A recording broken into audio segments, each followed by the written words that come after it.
Alrighty. Hello, hello. Khalida part 2, here we go.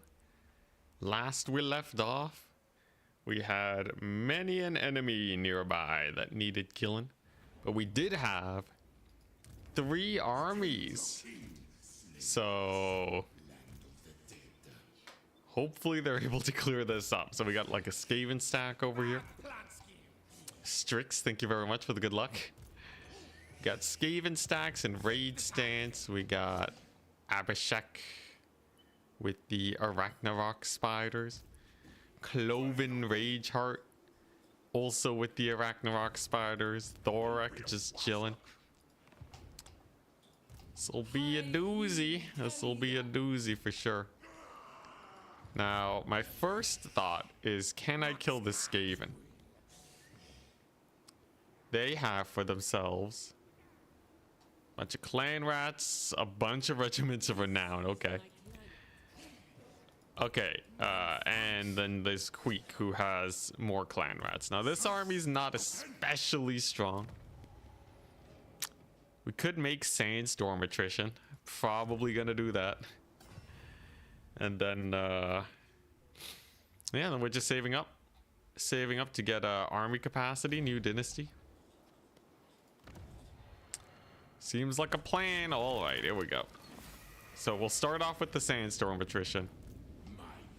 I could bring in this army in March stance. I think that's going to be the play. So we'll just go over here. We'll grab him. We'll fight Queek. And then hopefully we don't die. It says Pyrrhic victory, so that's a good one. Fingers crossed. Now this is going to be easy, right? Queek definitely dies to 5 Tomb Scorpions, and then the Chariots just kill his regiments for now. Easy peasy lemon squeezy. This will be a big one. This will be a big old nasty fight. So man, I wish I didn't have to keep adjusting my webcam. I need like blackout curtains. It's so bright. What's the new strat today? We're kind of doing the same strat. This isn't a new run. We're continuing the run. All right. So I'm gonna play pretty far back. Oh, okay. They're spawning in over here. So this will be pretty straightforward then, right? Just camp these guys. I have a million skeletons. We can do some of that business. And then for magic, I have Shem's Burning Gaze. All right. All right, this should be good though. We got Legionary Barrage thanks to Khalida. I should just move this here. Make them just spawn directly behind them. There we go. All right. All right, here we go. So there's a bunch of their RORs. This will be a good barrage. And then what are we gonna do about these guys? Oh my gosh, they're actually getting their shots off with the avalanche mortars. You're kidding me. At least most of my guys are in melee, so they shouldn't be able to get too many shots off without some nasty friendly fire. Good evening, good evening. Yeah, this will be an interesting one. I don't know exactly if we'll be able to live. I think we'll have like a decent chance here if I can kill off the Skaven without suffering extreme losses. Already lost a couple skeletons though. That's not the prettiest thing. 1 more minute till we get our reinforcements though. And the avalanche mortars are caught up. And the reinforcements are going to be good. All right, there's chariots, there's scorpions, there's everything. Everything I could possibly want. If this Tomb King gets brought down below half HP, he's going to give a pretty massive debuffs. So that should be pretty good. Come on. It's a little like AoE final transmutation, basically. Come on, 1 more hit. And then it's just Queek's army. And he has basically all clan rats. There we go. All right. There's a massive hit. Sick. All right, time to shems. Time to spam the magic. I'm not liking how close Queek's army's getting. What's that? The weapon team. Definitely gotta chase them down. All right, here we go. Right on time with our reinforcements. We get another massive barrage off. Crazy, crazy damage. All the weapon teams are dead. It is time for the chariots to shine in 10 seconds. This army could not come any slower. I think it's still faster than if they came in over here, though. Decent white line strat, yeah. White line OP. And here they come. They're not like pathing blocked, right? They're gonna show up. They're gonna do the thing. They're gonna actually help in the fight. Did I goof? What's going on? I see the game has decided to punish me for my transgressions. Acceptable. Acceptable. I don't think I've ever dealt with this before. Maybe I just have to rout off all these guys. Rout off these fools. Should be able to kill off their lord at least. How does the Tomb King's roster deal damage exactly? With the big constructs and their chariots. That's the main source of damage here. And this ability, Legionary Barrage. This honestly has already basically won me the battle. Like, look at this. It's huge. It's an armor-piercing burning head basically with less range. But like, you can't say that doesn't do a million damage. It's not like the widest ability in the world, but it's pretty good.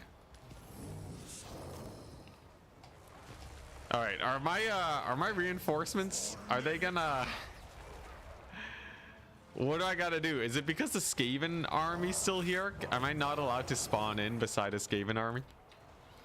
Like, I guess it would kind of make sense, but pretty brutal.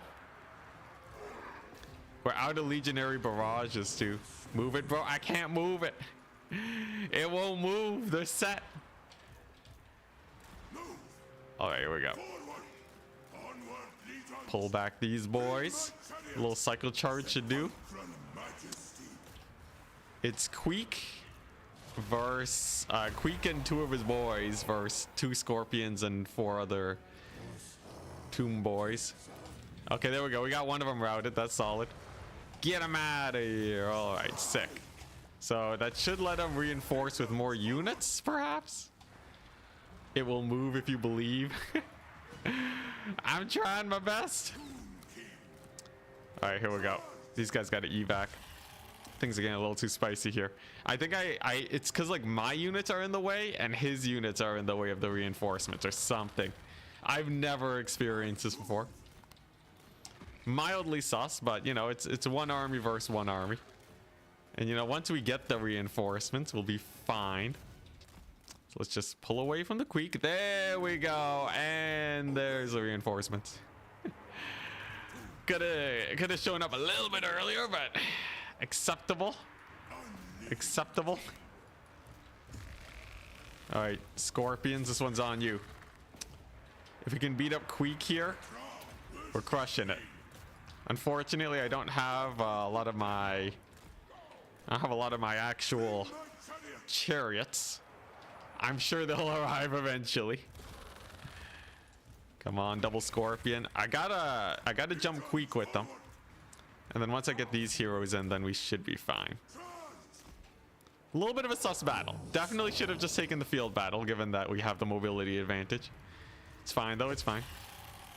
Okay, versus Queek, double Tomb Scorpion should be able to just keep him pinned down. He'll have a very hard time actually landing hits on them because Tomb Scorpion's got the sickest animations of all time.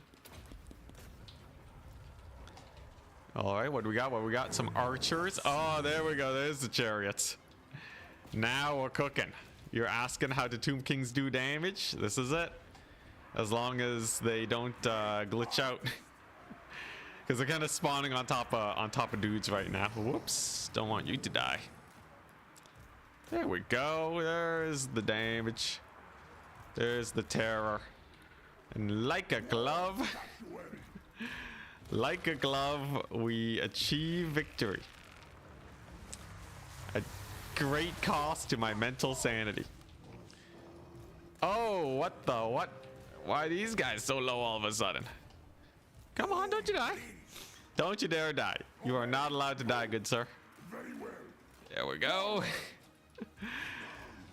How the chariots doing? Chariots are doing fine. It's all about this Queek fight, isn't it? Unfortunately, he can't retreat for whatever reason. Did we lose a scorpion? No, we still have a scorpion. I think one of them might die, but we can always get it back. Queek taking heads, most definitely. Oh yeah, chariots are here. All right, we're good. Woo! What a fight! What a fight. A little bit spooky, but I think we just barely managed to pull through here. There we go. Chariots have stabilized because we have, or scorpions have stabilized because we got a million chariots here. Don't you dare die. Come on. You're level 11. Don't you dare die. You're better than this, man. Oh, he dead. Oh, he's so dead. Come on. Come on, Yuri. No. He's a dead man. He's a dead man walking. Oh, that's brutal. No army losses. There's no stabilizing him. Died to a bunch of slingers. Brutality. We accept these losses, though.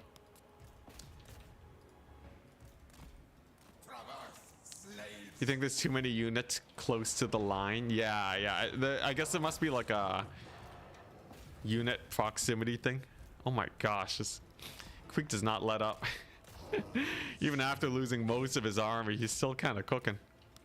Like, we're about to lose both of our tomb scorpions. We won the battle at least. That's a plus. So I'll be able to re-recruit guys. There we go. There's the defeat of Queek. There's the army losses. All right. Some losses, but nothing that can't be replaced. You've seen the white line thing as well. Even if there are less than 40 units on the map, you got to move away from the edge a bit. I see. Yeah, you usually don't see it if it's just one army, but if you have multiple armies there, I guess that's what does it. All right, so Queek's he's pretty mangled, and he's taking attrition, so he's effectively out of the fight. Hey, JMZ, hello. Gotta run over these Skaven slave slingers. All right. Pyrrhic victory. Feels Pyrrhic. Basically, our entire first army got annihilated. Second army did all right, though. Queek, though. Queek is down to only 2,000 units left. But only 2,000. How's the campaign going? Pretty good. We're trying to secure our stabilization. As it stands, we're not in any imminent danger. But we don't know if we're, like, you know, gonna get attacked by a bunch of armies and just die. Because we just traded out armies with Queek, which is bad if we're getting attacked in a couple turns, because now I need to re-recruit. Overall, though, overall is going decent. All right, so there's treasury. Queek is routed. And I can go ahead and get a... Oh, Yuri's just wounded. Oh, beautiful. Yo, I thought he was dead. Oh, that's perfect. All right, we'll get him back in a second then. Oh, amazing. Amazing. All right. So all I got to do now is go ahead and re-recruit a Necrotect. He was level 1 anyways. Hopefully he wasn't the one that increased Tomb Scorpion capacity. Okay, nice. He wasn't. And then I can just get Tomb Guard up the wazoo. Tomb Guard for days. There we go. Yeah, we're gonna have some very elite units soon. Don't you worry, guys. Give it a little bit of time and we're fine. So, yeah, I'm thinking just like a couple more battles like that and I can start slowly expanding my territory out. Tomb Kings is definitely not a mass settlement capture type of faction, because you really want to build up your settlements so that you can increase your you know, your unit capacity. Very nice. We survived. Tomb King lords are always immortal, not heroes though. Oh, I see. Well, that's nice. How do you deal with the army limits on Tomb Kings? You just learn how to micro all the units, basically. Because you can get a lot of units if you're willing to have a mixed army, right? The thing is, like, a lot of these units are way harder to micro than... Oh, geez. Oh, that's a lot of Arachnovox. Now, we do have the garrison. Should be fine. But yeah, a lot of the units... get good. You have to get unreasonably good though. Like, the only reason I can do it comfortably is because of my multiplayer experience. It is actually like a normal unit of infantry will outperform a unit of cavalry up until you get like fairly good at multiplayer. And not only that, you have to like train with cavalry specifically in multiplayer. You can't just go willy-nilly either. So, yeah. It's kind of a pain in the butt, but it is doable. It is 100% doable. This battle will test you. This battle's kind of, you know, it's all spiders. I don't know if my chariots can actually do well here. I'll try my best, though. Okay, so we have our little artillery piece. All right, now the chariots on the charge, if I get a surround on the spiders, they should do okay. Yeah, lots of Spidey boys. That is 8 Arachnarok spiders. All right. I have Ushopti in the reserves though. Never mind. They're in Khalida's army. Oh god. All right, here we go. Just a little bit of sketch. Just a teensy tiny bit of sketch. Hello to Kiki. Hello, hello. So begins the fight. This is going to be single entity micro, like crazy. Thankfully, their lord is a little exposed. So I have a plan. I have a plan here, okay? Gang up on them, get the lord snipe. Arachnovox spiders will rout so much easier. Alright, these are mostly large guys too, so they're not gonna be super good in the grind. Might as well use this nice and early. Here we go. Tomb Strike. Heal up our Tomb Scorpions. And then we start bullying their lord. Now, 2 Arachnovox spiders, not an issue. 10 Arachnovox spiders, tiny bit of an issue. Now, do I have, like, armor sundering anything? Is it really just their abilities when they're below half HP that sunders armor? That's gonna be a pain. The Arachnovox spiders, though, they are anti-large, but they go down. Ooh, that's some nasty damage. Do I have any other repair guys? No. Alright, he's gonna have to pull back too. At least most of the spiderlings are going down. And I do have one benefit in that we have a lot of infantry. And the spiders will have a very hard time actually clearing the infantry in any reasonable amount of time. So the armor's gonna get hurt a lot. And then from there, we're good. From there, yeah, then we win. Because as they get tired, they lose armor. GG. GG easy. They have a War Hydra? You're kidding me.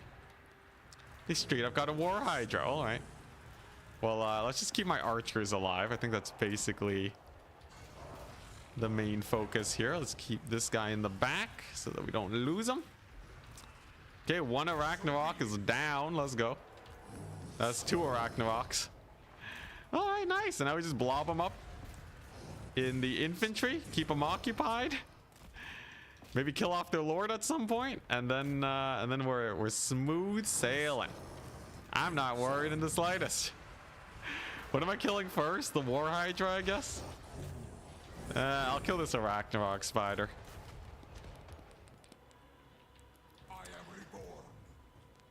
Yeah, it's kind of weird that being tired makes you lose armor. Like, yeah, you could make up something to make it make sense, but like, it doesn't really make that much sense. Like, it really should just be a penalty to melee defense, right? It should just be purely a penalty to melee defense, not armor. Arachnarok spiders do have a preset kill limit, indeed. All right, there we go. We've killed off most of the cavalry. Yeah, you guys are worried? Raise your hand if you were worried. This is over already, man. Look at this. They got nothing. This is why single entity spam is worse than you might expect.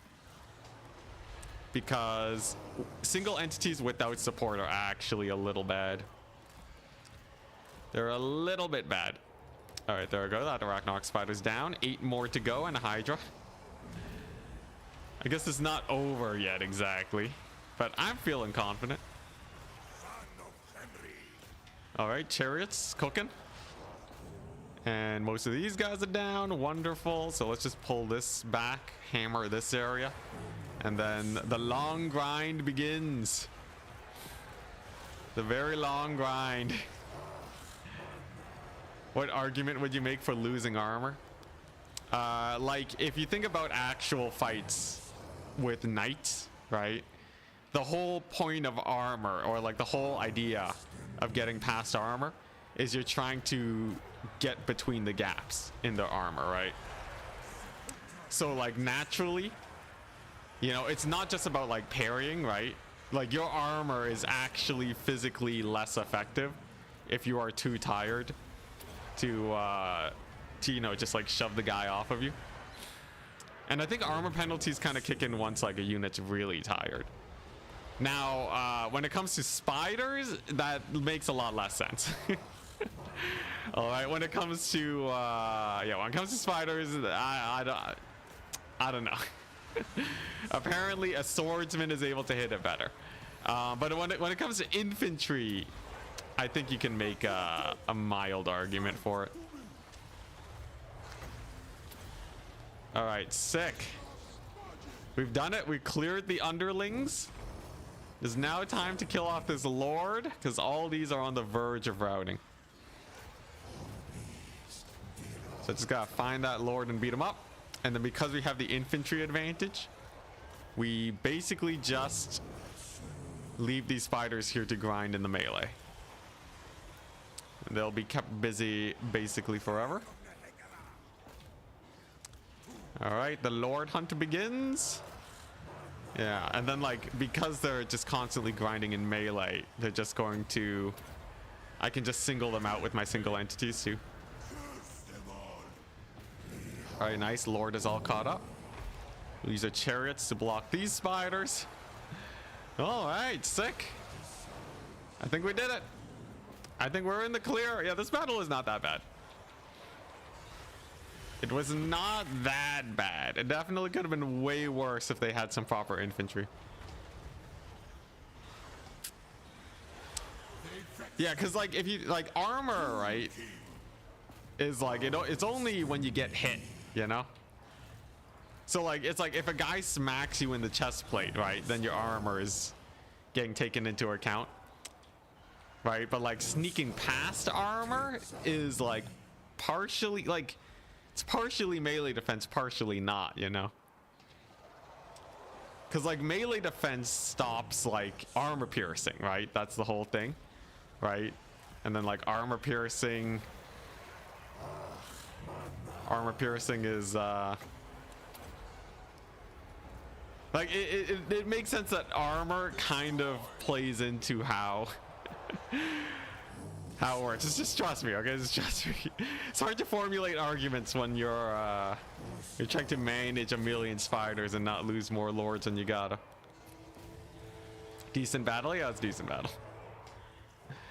Anyways, yeah, it really should just, in most situations, it should just affect melee defense. I'm with you guys.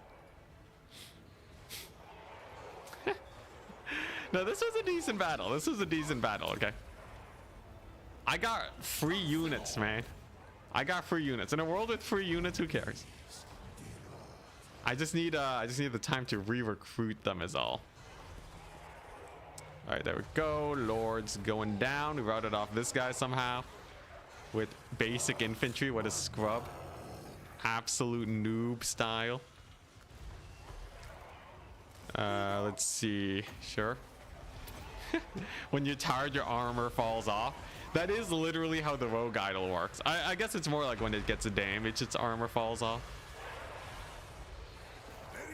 The rogue idol does have an actual like armor falling off mechanic. Even does damage in an AoE. But yeah, there's no reason an Ragnarok spider should have armor debuffs for getting tired. Like, look at this guy. He has 90 armor now. Minus 30 from being exhausted. Crazy. So they get minus 25% armor just from being tired, man. That is pretty brutal. Another reason why Perfect Vigor is so good on units like Sigvald. Siggy does not care. And he will remain tanky forever. Alright, a couple more Shems and then I think we're good. They should hit army losses soon anyways. There we go. Now, unfortunately, we can't kill a lot of them, but attrition, desert attrition should get us there. Good luck. Alright, yeah, I'll see you, Gilliam in the VOD. Or I guess I won't see you, but you'll see me.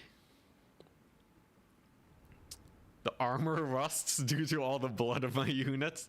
We are skelly boys. We are skelly boys. Got to work on that. I like it in most situations. So, let's see here. Yeah, I don't know. There's also a really well, actually no. I was gonna say some units with higher armor have more HP, but that's not consistent.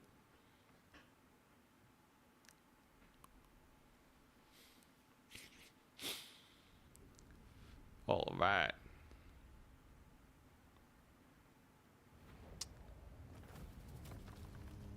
I know, now that it actually shows fatigue debuffs, we can actually talk about it. Definitely one of the best changes they made.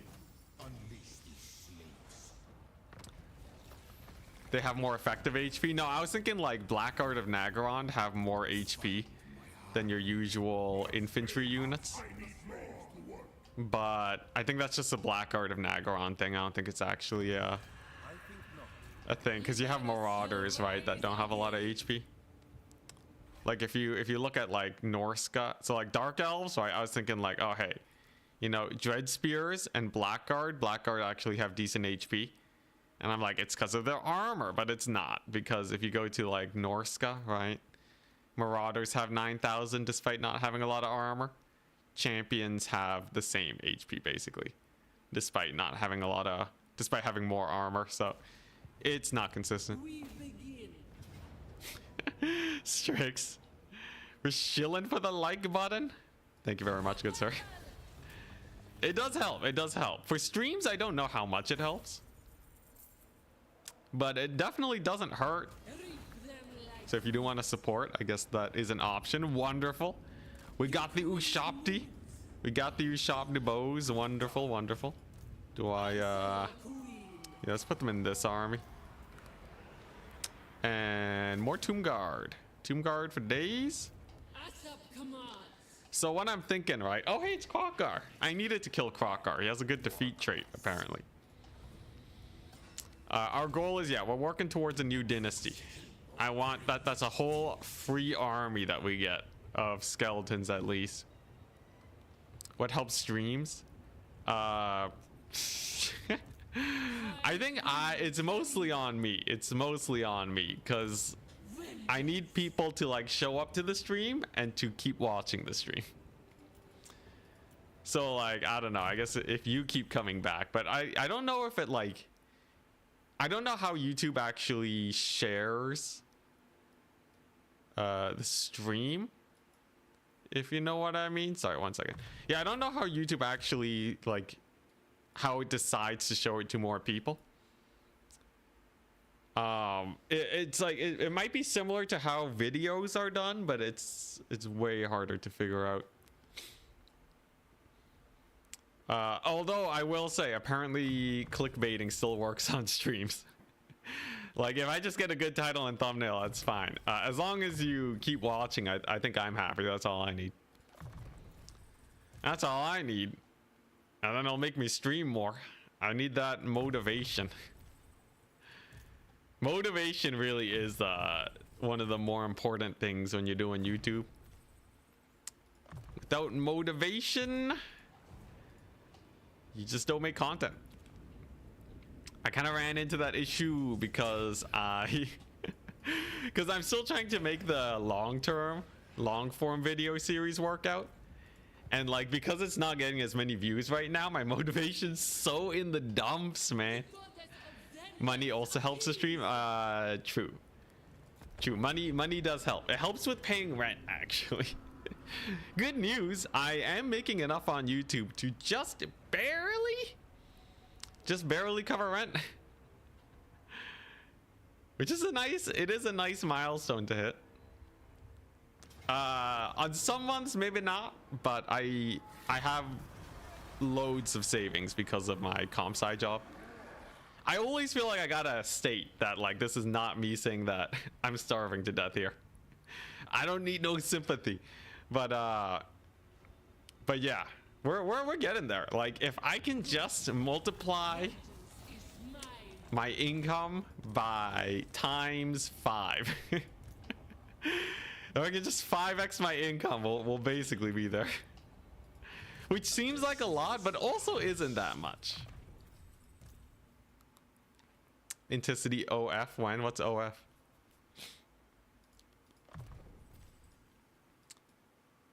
Cooking stream made cosplay when? Hey? Oh, Strings! Oh, Strings. Strix, thank you very much for the €5. We are now making just enough to pay rent and €5. Hype. Oh, OnlyFans. Oh, I see. Oh, my bad. We did have an OnlyFans campaign. That was pretty fun. Is that what you mean? There you go. OF is OnlyFans. There we are. Charles knows what's up. That's how you know we got a long-term viewer. All right. OnlyFans, best title that has ever been made ever. All right, so I'm just gonna chill here and restock my forces. I think that's what I gotta do. All right, so we full restock and we play it safe. Let them come to me. So Krokar's here. Yeah, I can just let them come to me. I don't need to be hyper aggressive, because whether or not I move out and attack them or let them attack me, it's not really going to change much. So we're just chilling.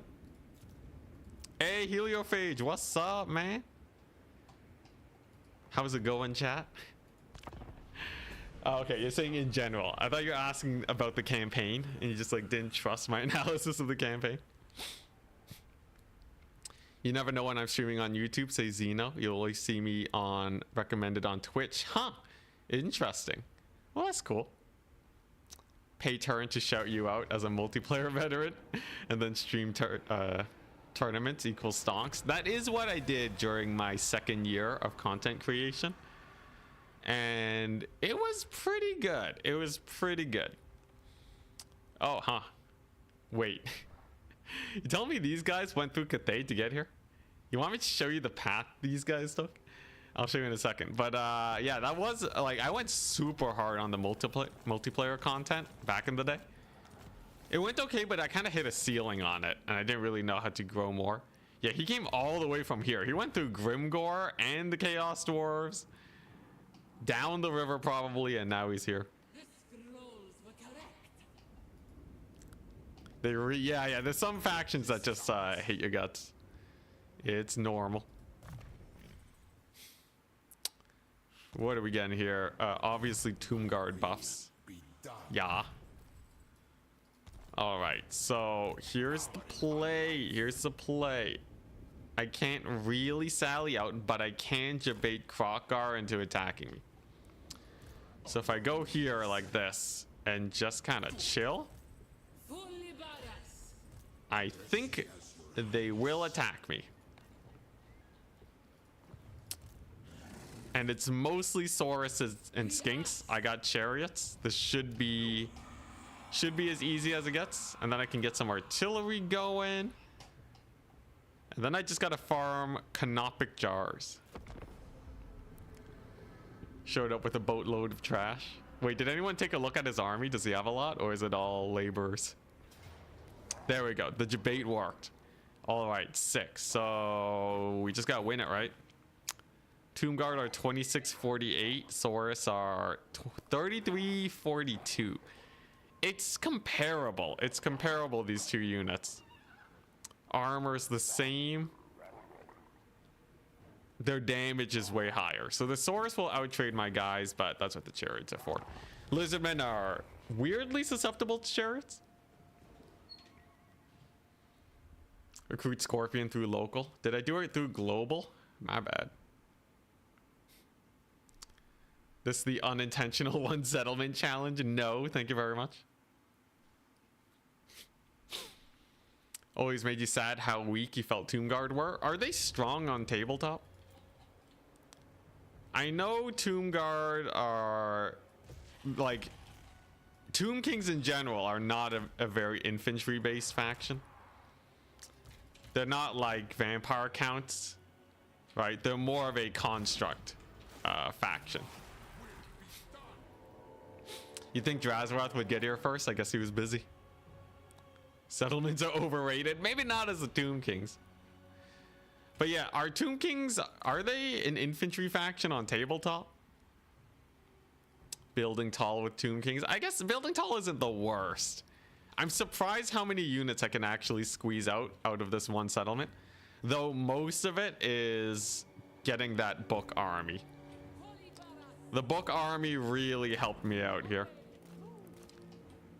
Because it increased my Tomb Guard capacity. All right, so I'm gonna have to camp this. Don't let them through. All right, there we go. All right.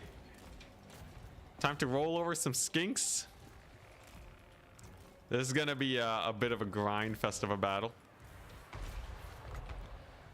Okay, so we got some good lineups, good AoEs. Archers need to stop moving forwards. We're gonna fire into this blob. And then it's all about getting them chariots. Tomb King chariots are some of the best in class. Were the chariots good on tabletop? What were Tomb Kings kind of... What was their shtick in tabletop? Now I'm wondering. Tomb Guard are supposed to be elite infantry. Oh, okay. Let's see here. How my archers doing? Archers are taking a little bit of damage. There's a Krogar there. Ooh, that's a solid debuff. And that's a solid... Yeah, there we go. Mega buffs on all my guys. Okay, not bad, not bad. Some of my chariots did take a little bit of damage on the advance, but in general, I think we're doing fine. We also got good old Khalida here. Ooh, I can use some magic. All right, people said they didn't like Skullstorm. I'm gonna try it out. Let's take a look-see. Is this good?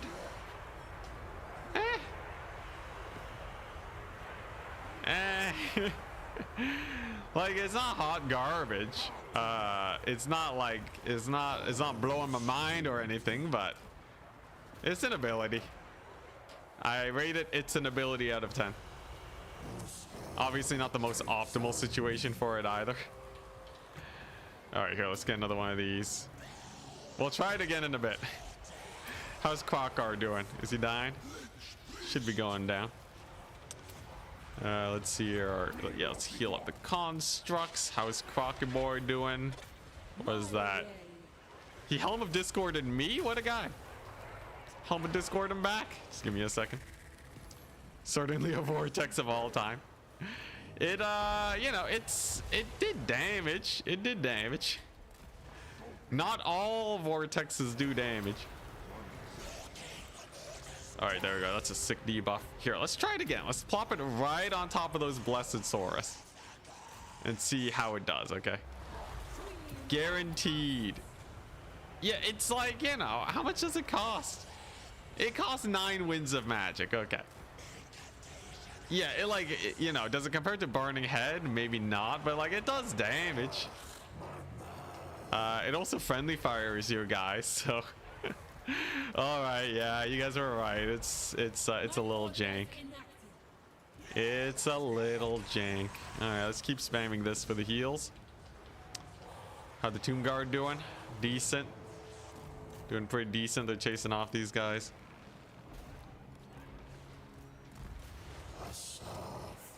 Yeah, if it's like, yeah, if we're fighting skinks with it, it's, you know, it's all right.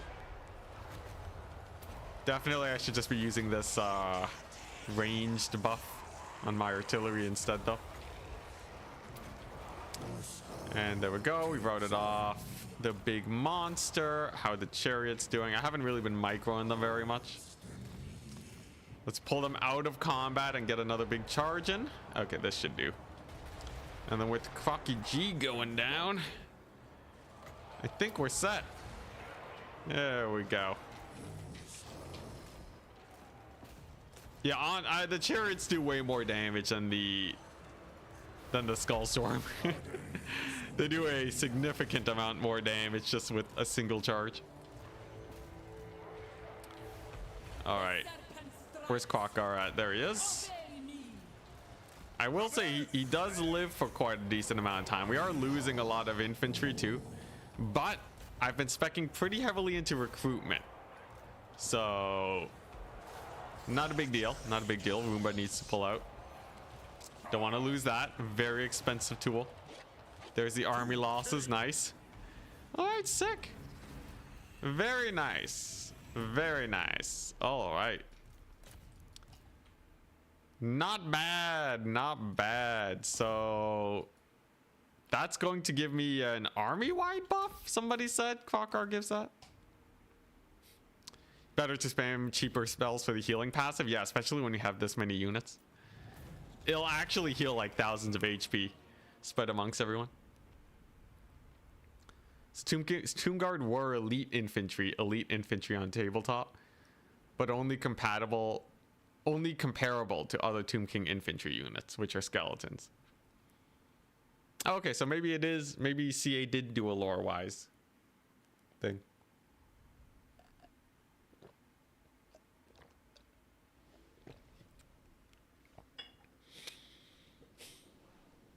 I will say though, Graveguard are probably the best mid-tier infantry in the game.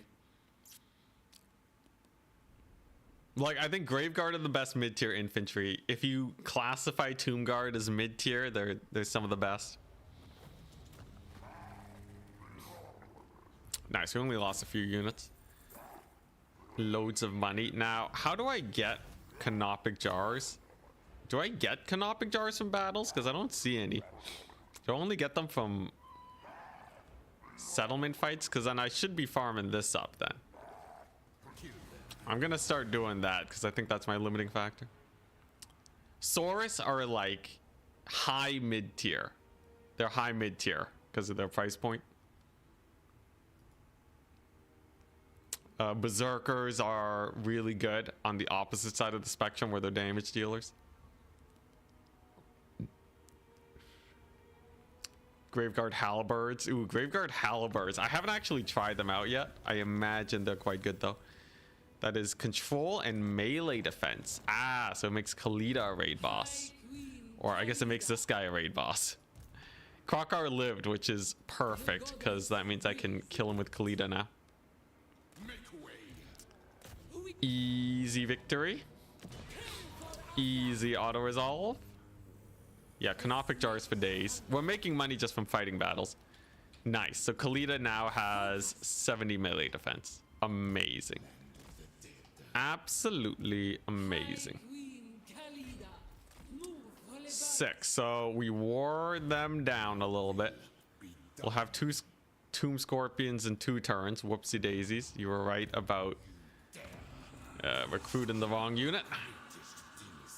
Okay, 1 screaming skull catapult, sure. Let's see here. Do I need another skeleton archer? Probably not. I could probably just load her out with normal skellies, and this army can get the fancy stuff. And then in that case, I might as well global recruit the tomb scorpions there so that I can get more local recruit. Oh no, it's already maxed out. Rip. All right, anyways, this should be fine. We have survived another turn, and Khalida can start doing this business: melee defense stacking. It's inevitable. All right, now what is this? Desiccation. It's a melee okay, it's a 40-second melee defense melee attack debuff. That is not bad. That is not bad. I'll go ahead and take that. Bring me Neferata's head. Nice little bit of speed. Lots of levels. A good thing about Tomb Kings is that they are really good at farming up level ups, because they have such crazy hero capacity. Nice, got them combat buffs. And these heroes are going to be great if I can just get a few items on them. Lord recruit rank faction wide really high. We only get stronger as time goes on. My dynasty. Yep, definitely want the restore. All right, looking good, looking good. The conversion canopic jars to gold is about 50. So if you get a gold reward above 1,500, it is worth taking the gold. Otherwise, you take the jars. Really? Oh, McCoy is my boy. What's up? Here, have a, let's see. I don't have a lord for you. I can give you, I'll give you this prince. Actually, nah. You get the Lich Priest of Light. Much more easily identifiable. Is my boy. There we go. Yo, where's the conversion for jars to money? How do you turn them into money? Is it like what? Do you like craft items and then sell them? Is that the strat? Have you ever done a campaign where you only use buff/debuff spells? Yeah, when I play as Corn. It's pretty good. I haven't actually done that challenge before though. I do have a mod at the ready that I want to try, unrelated. But speaking of challenge campaigns, I have a mod where it's it will increase the army size by 20. So I can make it where the AI can field armies of like 40 units and I'm only allowed to field 20. That would be way better because you can't really cheese them as hard. It's good. Just realize I will never get trade goods. I will. Thank you very much. Okay. Just give it a second. Give me a second and we'll expand. Also, hi Changeling. What's up? Thankfully, we have attrition everywhere. We just got desert attrition for days. Now, where can I hold? Misty Mountain is like a nice choke point. Not very many angles of attack. But like, it is just the Misty Mountain. It's not that exciting. I could go to Nagashazar. And then just have like a couple armies here, a couple armies there. It's a little far though. Ah, crap. Why did I global recruit the Tomb Scorpions again? It's fine. I'll figure it out later. First things first, Changeling, what's up? He did, because he has chaff. Sacrifice them to Asa. Oh yeah, we have gemstones. Yeah. We got them gemstones. All right, so we're going to go here. I'll give Shop the Bows and Casket of Souls kind of completes this army. Okay, just the Ushop the Bow. And then that way, Nambark over here can chill in the settlement. Finally get those scorpions. And then you there can probably push out with Khalida.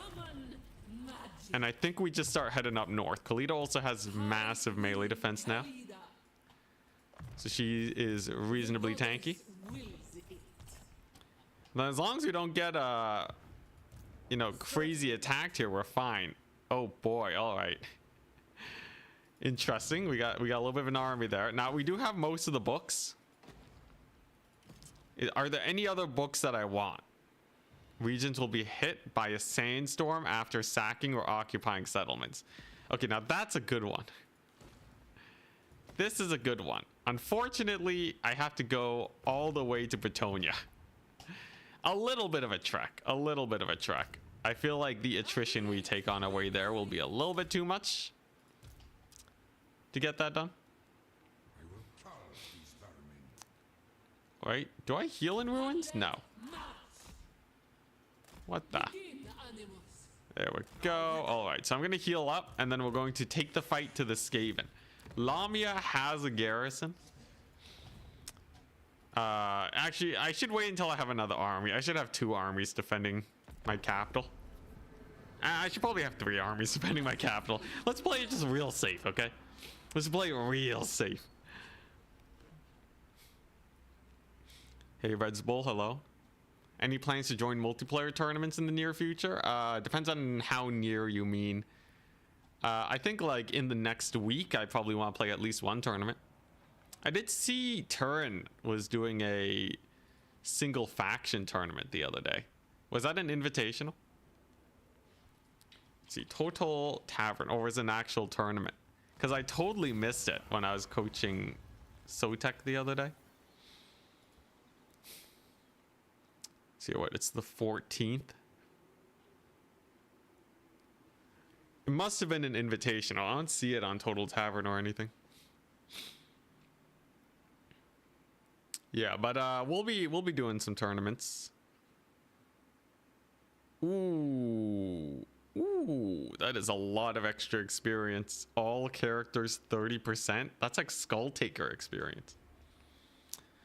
Or 20% move range. Oh boy. Yeah, I'll be playing with Sotek. It'll be good. What do you guys think? Left or right?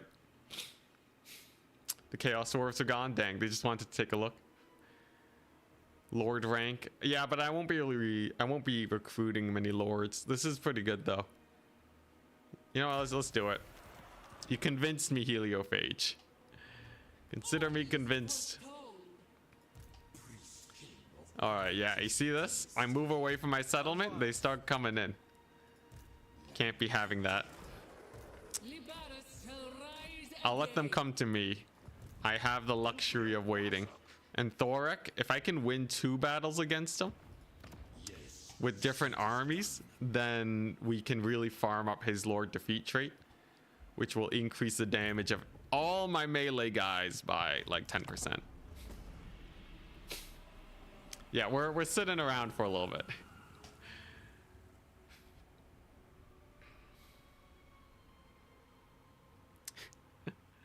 Lore rank +5 is Sotek's defeat trait.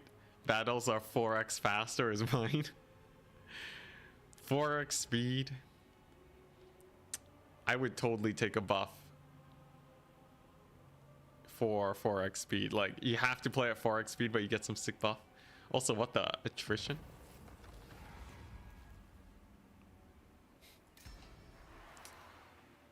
Recent event. Oh, we got mutagenic. All right. Well, that's unfortunate. Now, Thorek backed up. What a guy. They're sitting at the edges. Yeah, there he is. Can I aggro him? Can we aggro him? I'm gonna try it. I'm aware that we are taking attrition, so we got to be real careful here, but I can always recruit at Nambark. Dang, I can recruit them at level 11? Wait, why don't I just, can I replace this guy with a level 11? Dang, it doesn't work like that. Well, I can get Yuri back. I wish I could just recruit a bunch of level 11 dudes right now. Alright, so we'll let him attack. We'll get the Canopic Jars, and then we should be okay. We should be fine. And I also gotta go into channeling stance on more guys. Really need that Winds of Magic. Yeah, the Spider Beastmen don't die. They have a bunch of armies just chilling north somewhere, and it's just spawning more and more. Do the Chaos Dwarves not know how to land with their ships? Because they're just taking attrition. Also, 1 second water.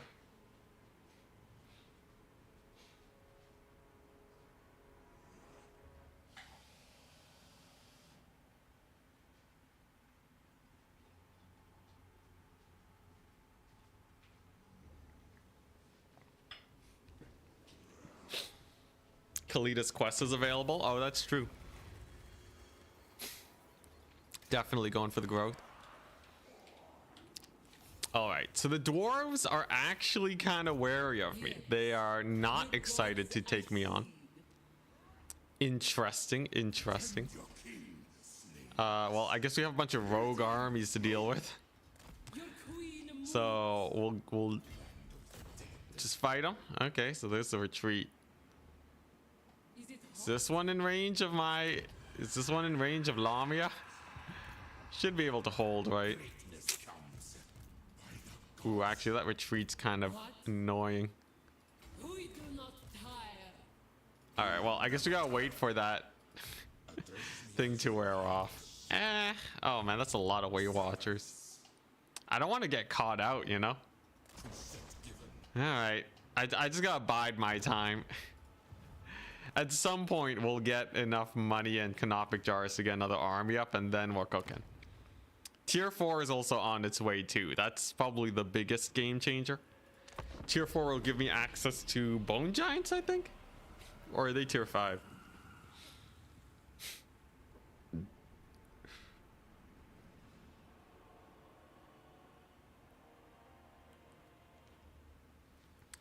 Have you encountered this thing recently in Malachi's campaign where 2 Daniel armies just sat near your port settlements, not being able to attack them? I haven't seen that. Actually, I think I only played Malachi once.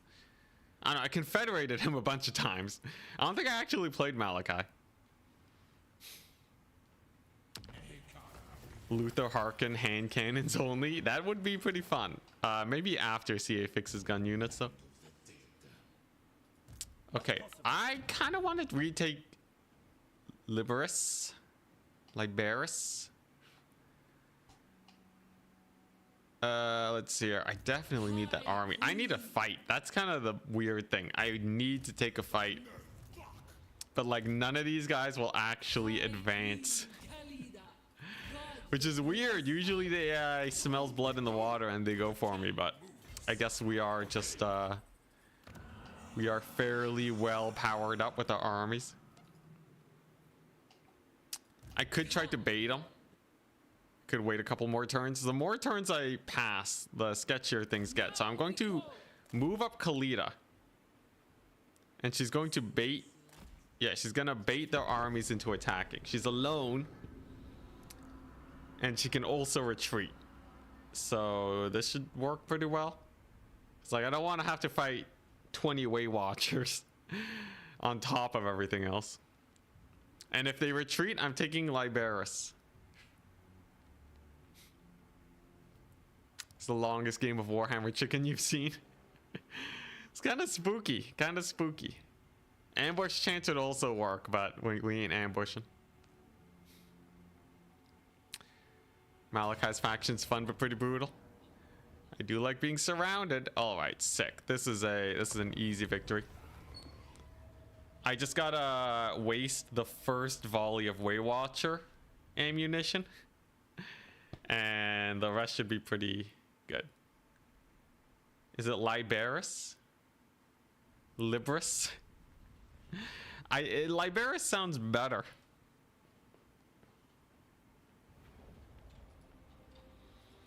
All right, here we go. Here we go. Where the Waywatchers at? So we got our artillery. Barris. All right, all right. Fantasy pronunciations. Very difficult. Let's see. All right, yeah.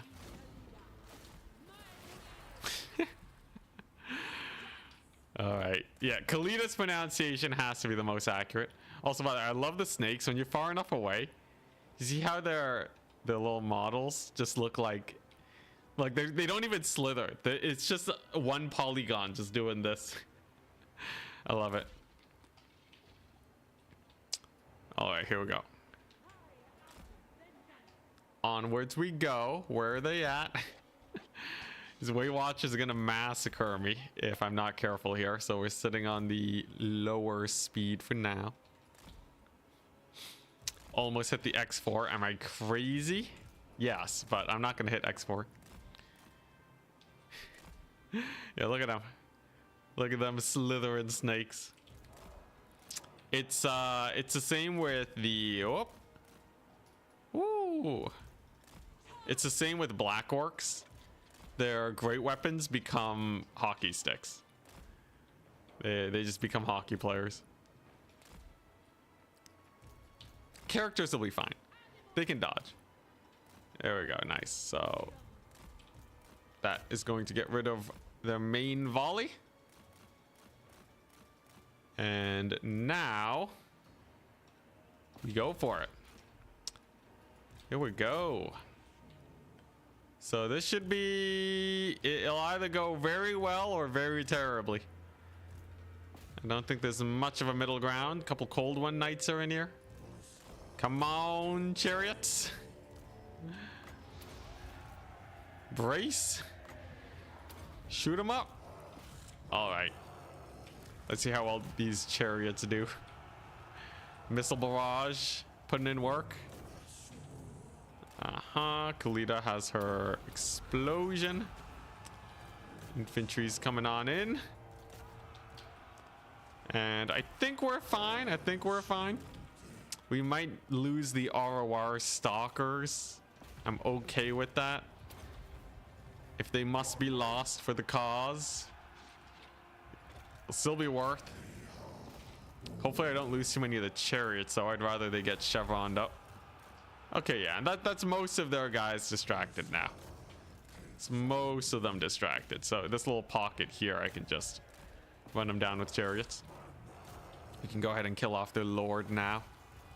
Archers are doing great, and then they just kind of farm this little pocket here. Unfortunately, my artillery wasn't able to get in range. My bad. But still, I think we're good here. We should be fine. Okay, there's a heal. I forgot we got spells. Let's get a skull storm in there. Definitely should have used that one way earlier. Okay. Man, they're really focusing this guy, aren't they? They really do not like his guts. Gotta be real careful, Necrotect. Back it up. Skull Storm. Getting a little bit of work done. Yeah, Skull Storm is really, it is not the spell. It is not the spell of the day. All right, sick. Can I get another Skull Storm? It's not the spell of the day, but it's all I got, man. I don't got any other damage spells. Guess I can buck Khalida's damage, sure. And then we have a victory. Not too bad, not too bad.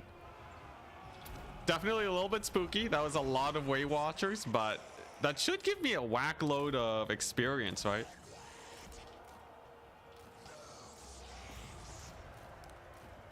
I'm pretty sure you get more experience the higher, like, the more elite the enemy units are. I guess we'll see. Are her shoot spells any good? They are... the volcano one, I remember, is really good in single player. In multiplayer, you don't see it as often. Also, dang, look at Khalida's melee defense. She didn't get hit a single time, or she regenerated. She probably regenerated, but still. Not bad. Look at Khalida's becoming a better fighter. She can kill a foot lord. Amazing. Okay, pretty solid. So we successfully debated 2 of their armies. Now it's not gonna get rid of the rogue faction. They'll just keep coming at me forever. But not bad. Lore of the Hag is where it's at. I have never used the Lore of the Hag ever. How is it? I know the Overcast is kind of cool. I wish there was someone that made a spell series on Lore of the Hag. That would be really convenient. Should have brought Flaming Sword. Alright, so we lost, what, 3 units? I can live with that. This is not bad. This is not bad. Now, in terms of conquering, if I go far enough south, it becomes easier to defend.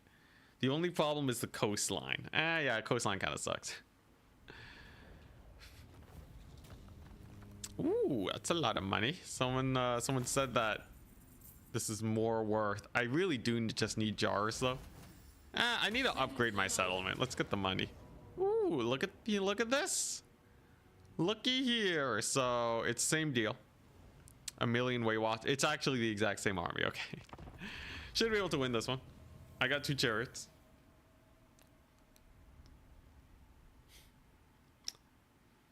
Oh, there was a hag spell that was just a better final transmutation. Classic CA. Classic CA. I really do wonder how that type of stuff gets in the game.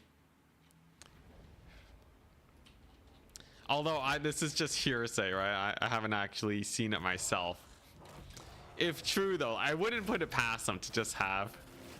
Like they have abilities in the game that are just straight up just net downsides, right? So definitely like they do. Man, I really do wonder how the testing goes.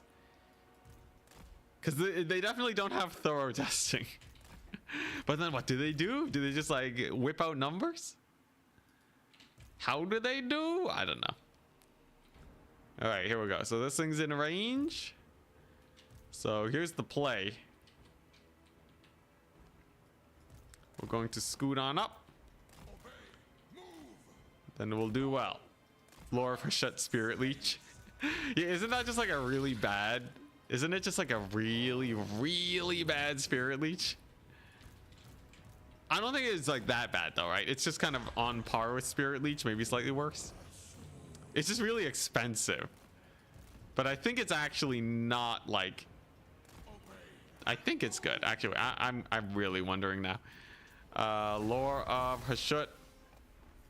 Curse. 10 seconds, 50 damage. It does 500 damage for 10 winds of magic. Spirit Leech does... what? For 8 winds of magic, it does 650. Okay, no, it's fine, yeah. They both kind of suck. That's the problem.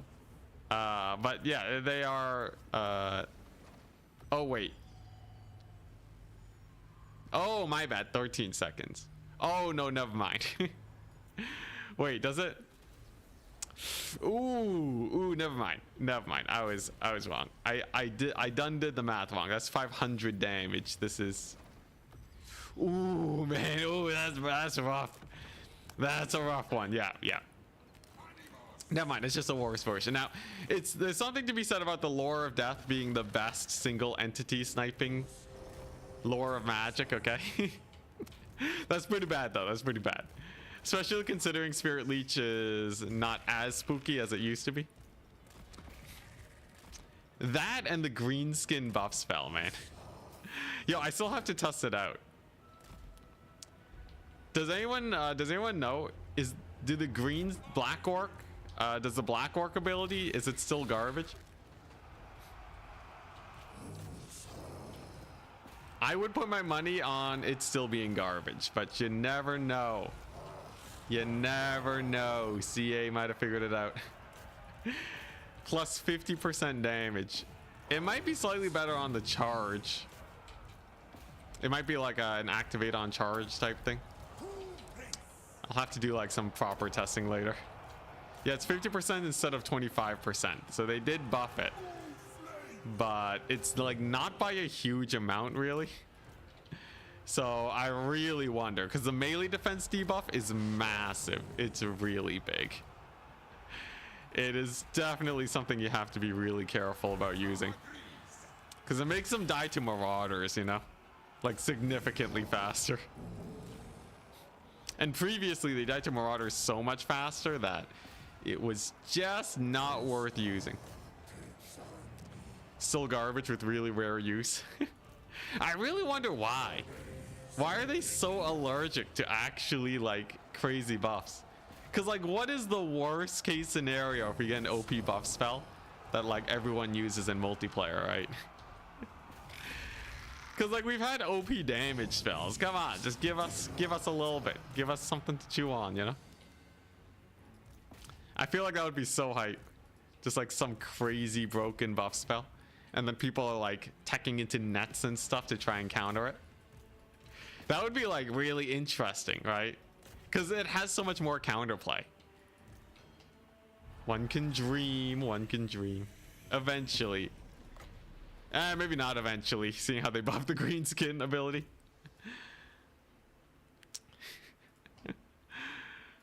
Alright.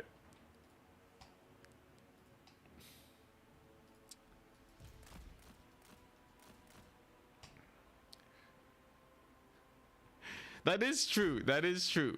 I guess there's a good chance that my video is actually what got CA to fix the ability. I'm just disappointed with how little they fixed it. Like, it really feels like, because like I gave my feedback, okay? I made it pretty clear that it was bad. But I don't know, maybe like I gotta test it. I really gotta test it. Dang, he lived. What a mad lad. Buffs and debuffs with 200% intensity are OP when you try and Gelt campaign. Yeah, intensity is just broken in and of itself. I will say there are some campaign mechanics that are really strong, but there's no there's only like a couple buff and debuff spells that make it into multiplayer, as far as I know. Maybe the meta has shifted, but I don't think so. I think most people are still spamming like blue fire and stuff, right? There's so many interesting ones too, you know, like the damage reflect on Nurgle, all that stuff. But it's like missile spells and healing. That is the meta. Also, hey, Anchor Standard, thank you so much. I want to get more content out. I just gotta build up the motivation for it. I've been slowly working on the most recent video, the War Wagon one. So keep an eye out for that soon. Okay, real quick. I want to do a real quick test because we've been talking about it and it's been on my mind. All right, I just want to see. Because like I keep BMing CA without actually testing it. And you know what? Worst case scenario, we get a cool video out of it.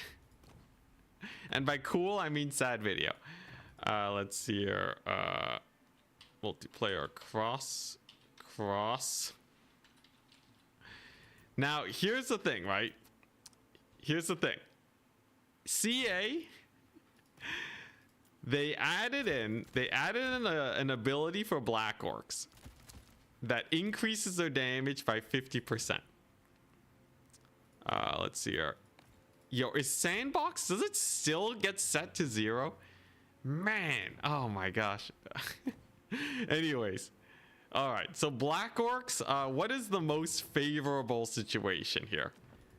It has to be like a low melee defense unit, right? So like in the best case scenario, you have a unit with low melee attack values, right? And low damage. And you want to chop them up as fast as possible, right? So let's go with 2 Longbeards. So you want to punch through the front line. Is it useful? Will it do anything?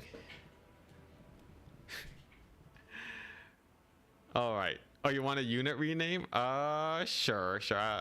I'll do it on request because you are a member. I'll do it after we're done the test.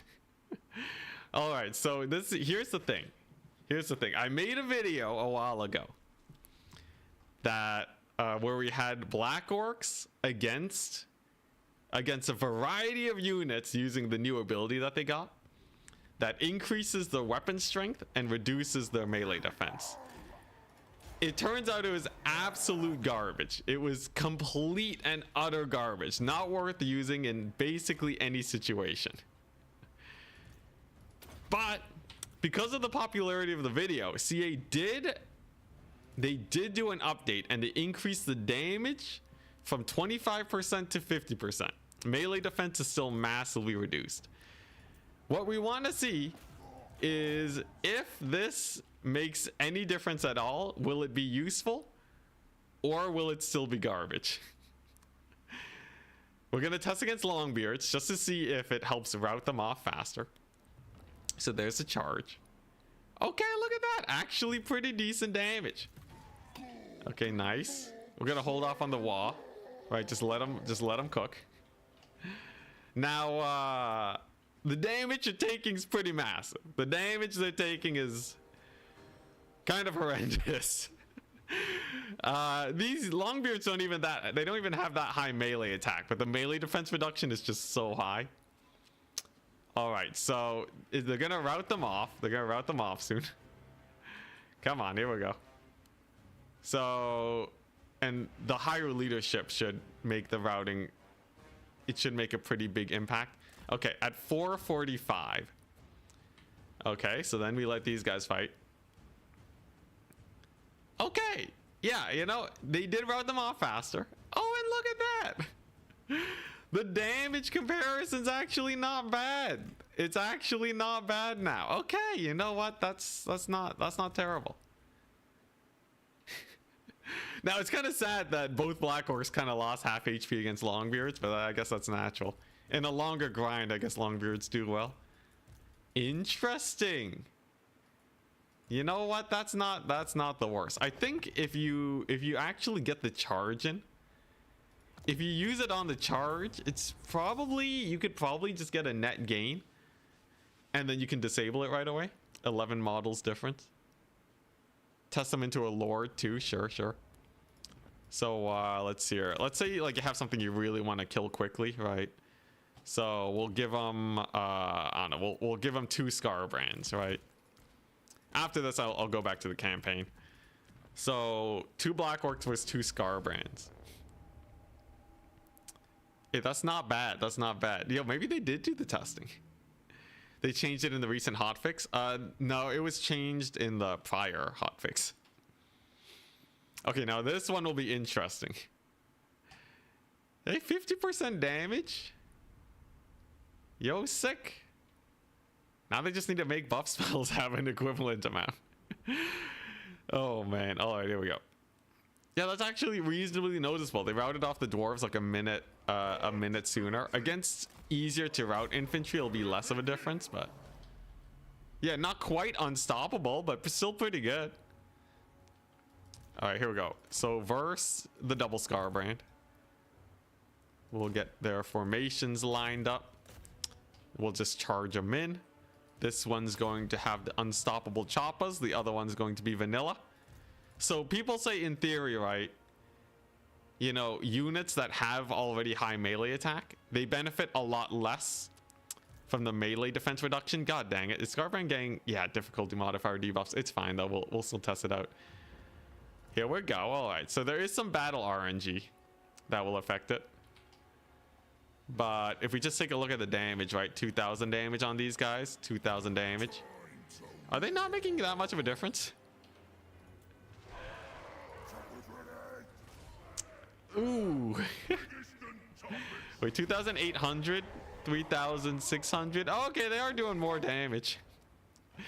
Okay, it's hard to test because it's kind of a mosh pit right now. Yeah, I don't know.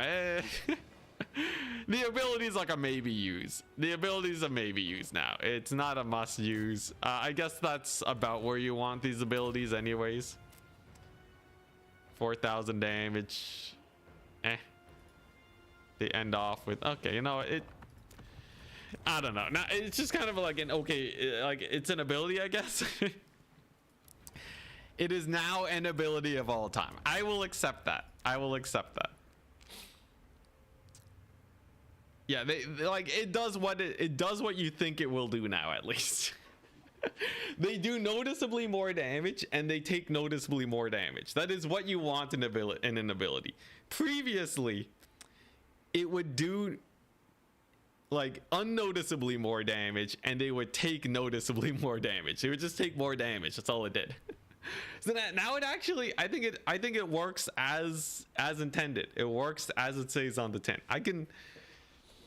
You know what, CA, you did it. You did it.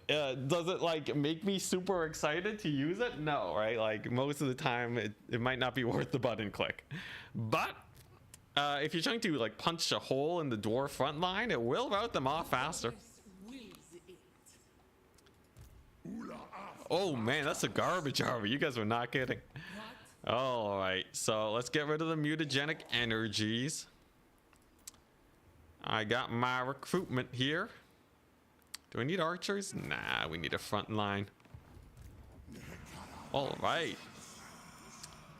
Nice, we got the research. Let's get Rakash.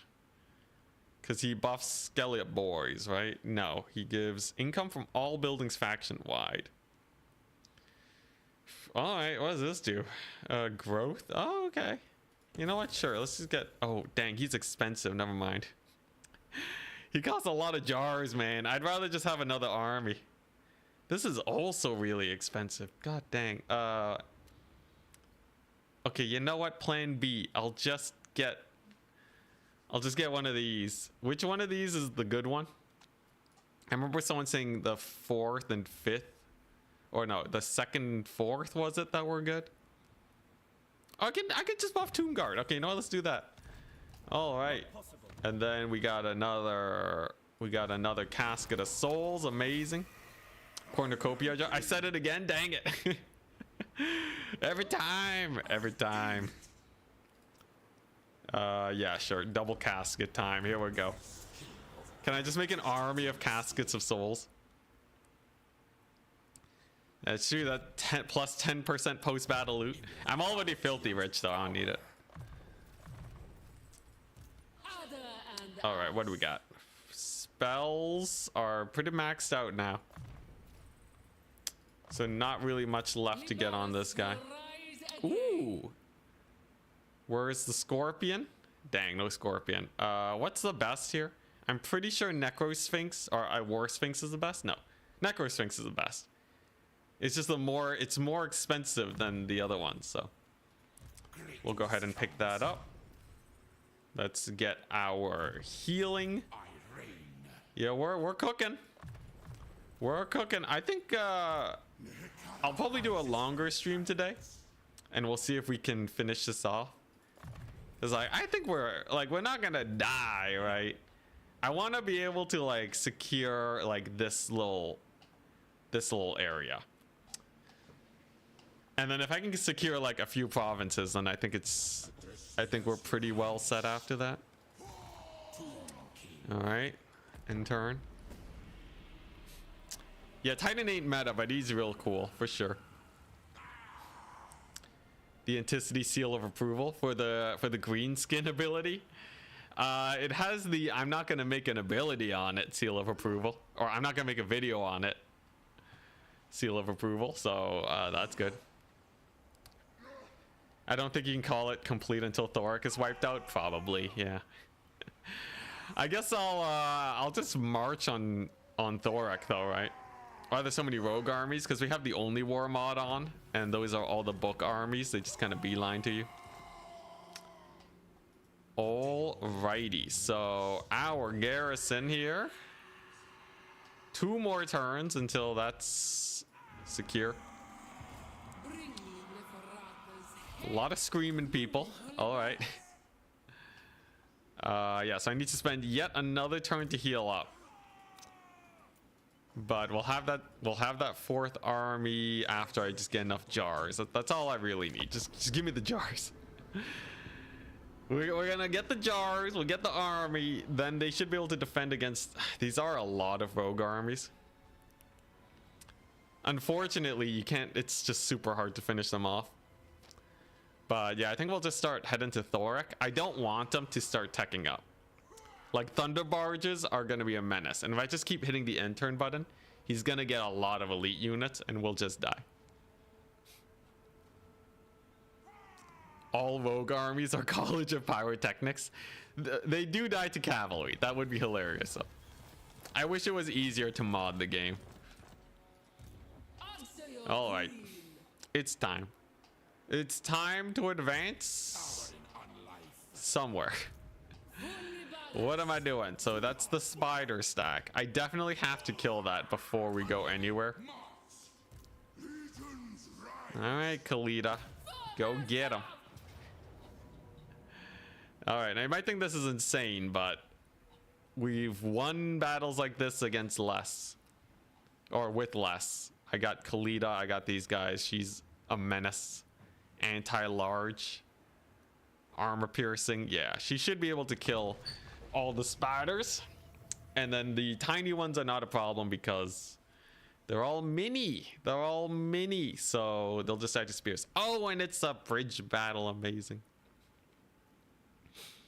All right, we won twice. It's double over, guys.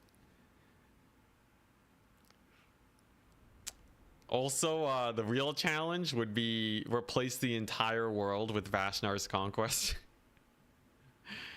And just make it a 1v1. Actually, that would be interesting. You do a campaign, but like the other factions are way more consolidated. Why is bonus verse not on melee attack? Because it buffs both. It buffs melee attack and weapon strength, so they gotta put it somewhere, you know. Now, it's still a little confusing, but such is life. Such is CA. All right, here we go. So we got our massive army. This guy's got nothing on us. We just need to get our artillery into position. And all the mini spiders will die to our AoE. That's not a problem. Much bigger problem are the vast numbers of Arachnaroks. If they push through my lines, we got chariots to bog them down. There we go. Loads of chariots. All right. And let the fighting begin. Now, they do have a lord that is a little susceptible to sniping. I'll be keeping a close eye on him. Although I think he likes to hang back. Is that him? No. There he is. Yeah, so if we can kill Abby there, then I should be fine. All right, so far looking pretty solid. We got our infantry lines all ready to go. And with my artillery in position, I think we're good. Yeah, we just gotta chill now. We just gotta chill now and hope for the best. What does this do? Leadership and healing? Oh, I see. I thought it was a different ability. Whoopsies. That explains why Khalida wasn't taking damage earlier, because I was using the healing ability. Today I learned I need to read abilities more often. All right, there we go. Easy Arachnarok kills. Next up is this madness. So obviously this is a lot of Arachnarok spiders, right? They are really, really bogged down though. And I do have my archers with the armor sundering on them. It looks worse than it is, trust me. It really does look worse than it is. Does reading help a man that sees what he wants? Wait, does reading help a man that sees what he wants? That is hard. I don't know. I thought I misread that too. Anyways, catapults or caskets doing well. We have healing on our scorpions, but they haven't taken any damage. What I think we do is we actually just give them the crazy melee attack debuff, and then we're good. I don't do well with riddles. All right, sick. Huge debuff. So we basically have an extended Helm of Discord going on right now. Then we got the Khalida. She can use another Helm of Discord basically. There's a routed off Skeleboy. I mean, Skeleboy. Arachnarok Spider. I will chase them down because I don't want them to heal up post-battle. And then I think we just kill off their lord. Like, honestly, the hero squad's kind of cooking, right? Hero squad ain't dying to nothing. And my skeletons are doing reasonably well, too. Yeah, no, this is chill. This is so chill. Look at this. There's a mass heal on my guys. Ushopti summon. Archers are still going ham. Nice. It's another Arachnarok spider dead. They do a lot of damage to chariots, though, so I will have to be careful with them. I'll just sub them out with my infantry, and we should be fine. But yeah, Tomb King's really got the single entity squad lined up and ready to go. Once you can get just a group of guys here, it's fine. I will say I do need more items. Some items would help them out a lot. Because, like, you know, we could just spam Helm of Discord or what have you. But we'll get that soon enough.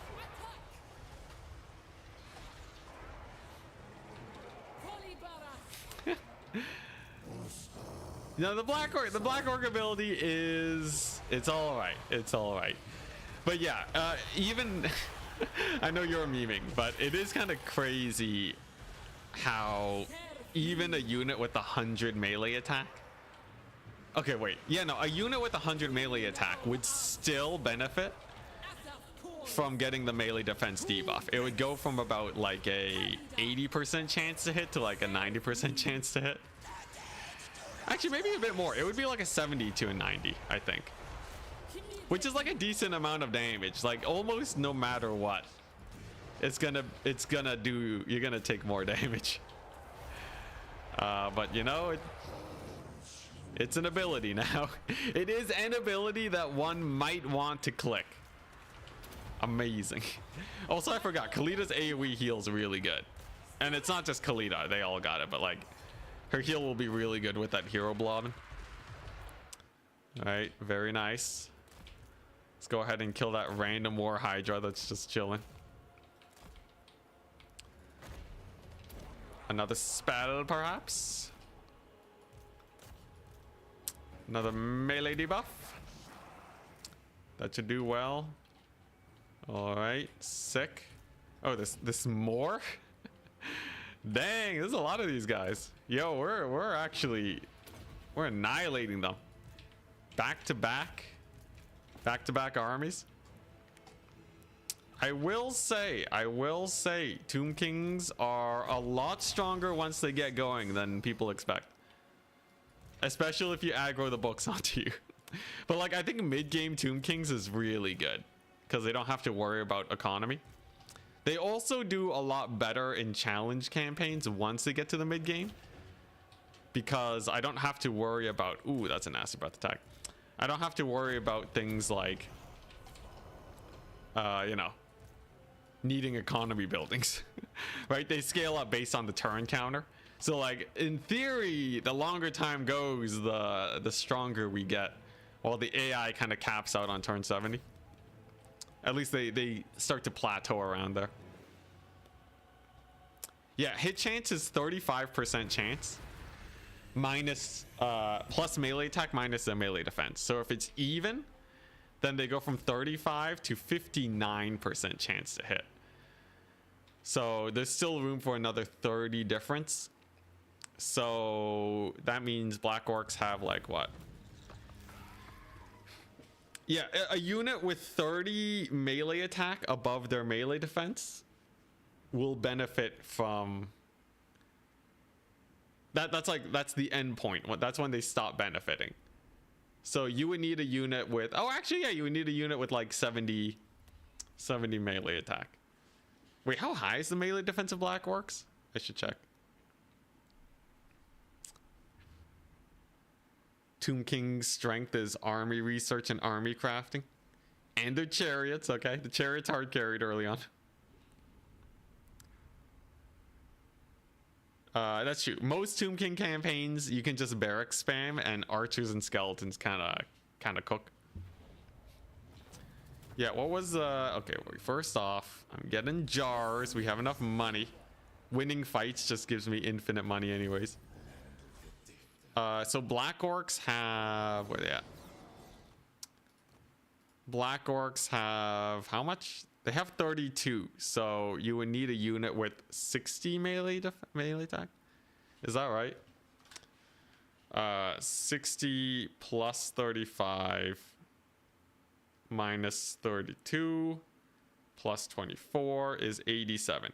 Oh, okay, yeah. So anything above 60 melee attack, you can use that. Now, who has higher than 60 melee attack? Only the spiciest of lords. All right, so not exactly the most applicable.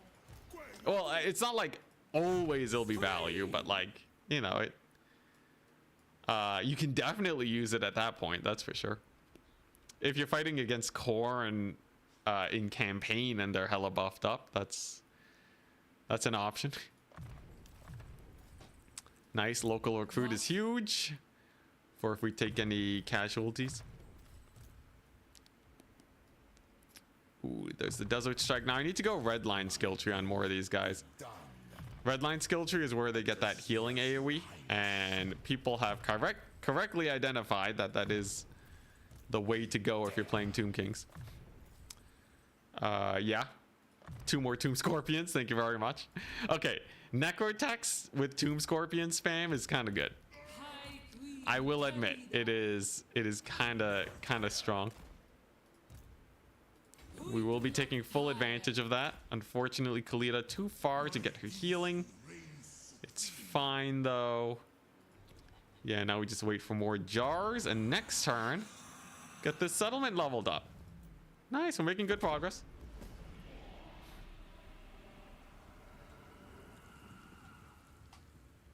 Nahekar warriors with first dynasty research can beat Saurus warriors with shields. I assume not on legendary. I assume on legendary the debuffs are a little bit too much. I don't think it buffs them up that much. On a normal difficulty, I'm sure of it though. And of course you can give them buffs and stuff and healing and all that. Could a challenge be keeping your lords and heroes at level 1 and itemless? That'd be interesting. There's a lot of ways to doom stack despite that though. It'd be interesting though. It would be a change up. We'll figure it out. Let's see. Woo. I love how they just hang at the edge of my territory. What menaces, man. All right, so what we got here? It's Courser spam into the horizon with an Empire army. Interesting. I gotta heal up a little bit. Yeah, they won't attack the settlement. They're too afraid to attack it. I think we want to sit back and heal up, and I'm just going to upgrade my Tomb Guard more. Yeah, we're gonna get some nice Tomb Guard. Yeah, the blockade. It's really interesting. If they attack me, it's not on my terms, but I think we have an advantageous fight there. I can get the Flock of Djaf. Wait, what? Oh, I only need 800. Oh, easy peasy. Easy peasy. That's a tier 4 army. Well, that's my 4th army, that is. And we can get him at level 14. Pretty sick. So, yeah, I like the ammo. I like the ammunition. He is very prepared. Okay, yeah, that's kind of crazy, isn't it? Holy moly. Recruit rank for Tomb Princes or shop debuffs, casualty replenishment rate, Casket of Souls, missile strength. Ooh, my replenishment's already pretty good. I could get the better Tomb Guard. That's plus 8 melee defense. That's kind of huge. Not to mention we can do this and then get even better Tomb Guard. Even better Tomb Guard and the Resurrect already. Holy moly. Better archers. All right, sick. So that's pretty nice. King Hakor doing good. Someone requested a unit or something earlier. Was it you, Anchor Standard, or was it someone else? I can slip in. I might get you in as a unit. Or actually, I'll get you in as a lord. Why not? He's here. He's ready and waiting. Let's see here. Yeah, and then we'll just get skeletons. That is Yes. why All right. Yeah, here. Thank you very much. This is one of the membership perks on request. There we go. I'll get you in. I'll get you in there. All right. Sick. Now I just gotta. How much is my next army? My next army is. Oh boy. All right. I think we're done getting armies. I don't think. I don't think we'll get another one anytime soon. Why are there so many books? The book armies make armies on their way to me. I think when you declare war on them, they just start acting like a horde faction. So they'll spawn mini hordes. And on their way to me, they had loads of money because it's legendary difficulty. So they made a bunch of mini hordes, and now we got to clean up.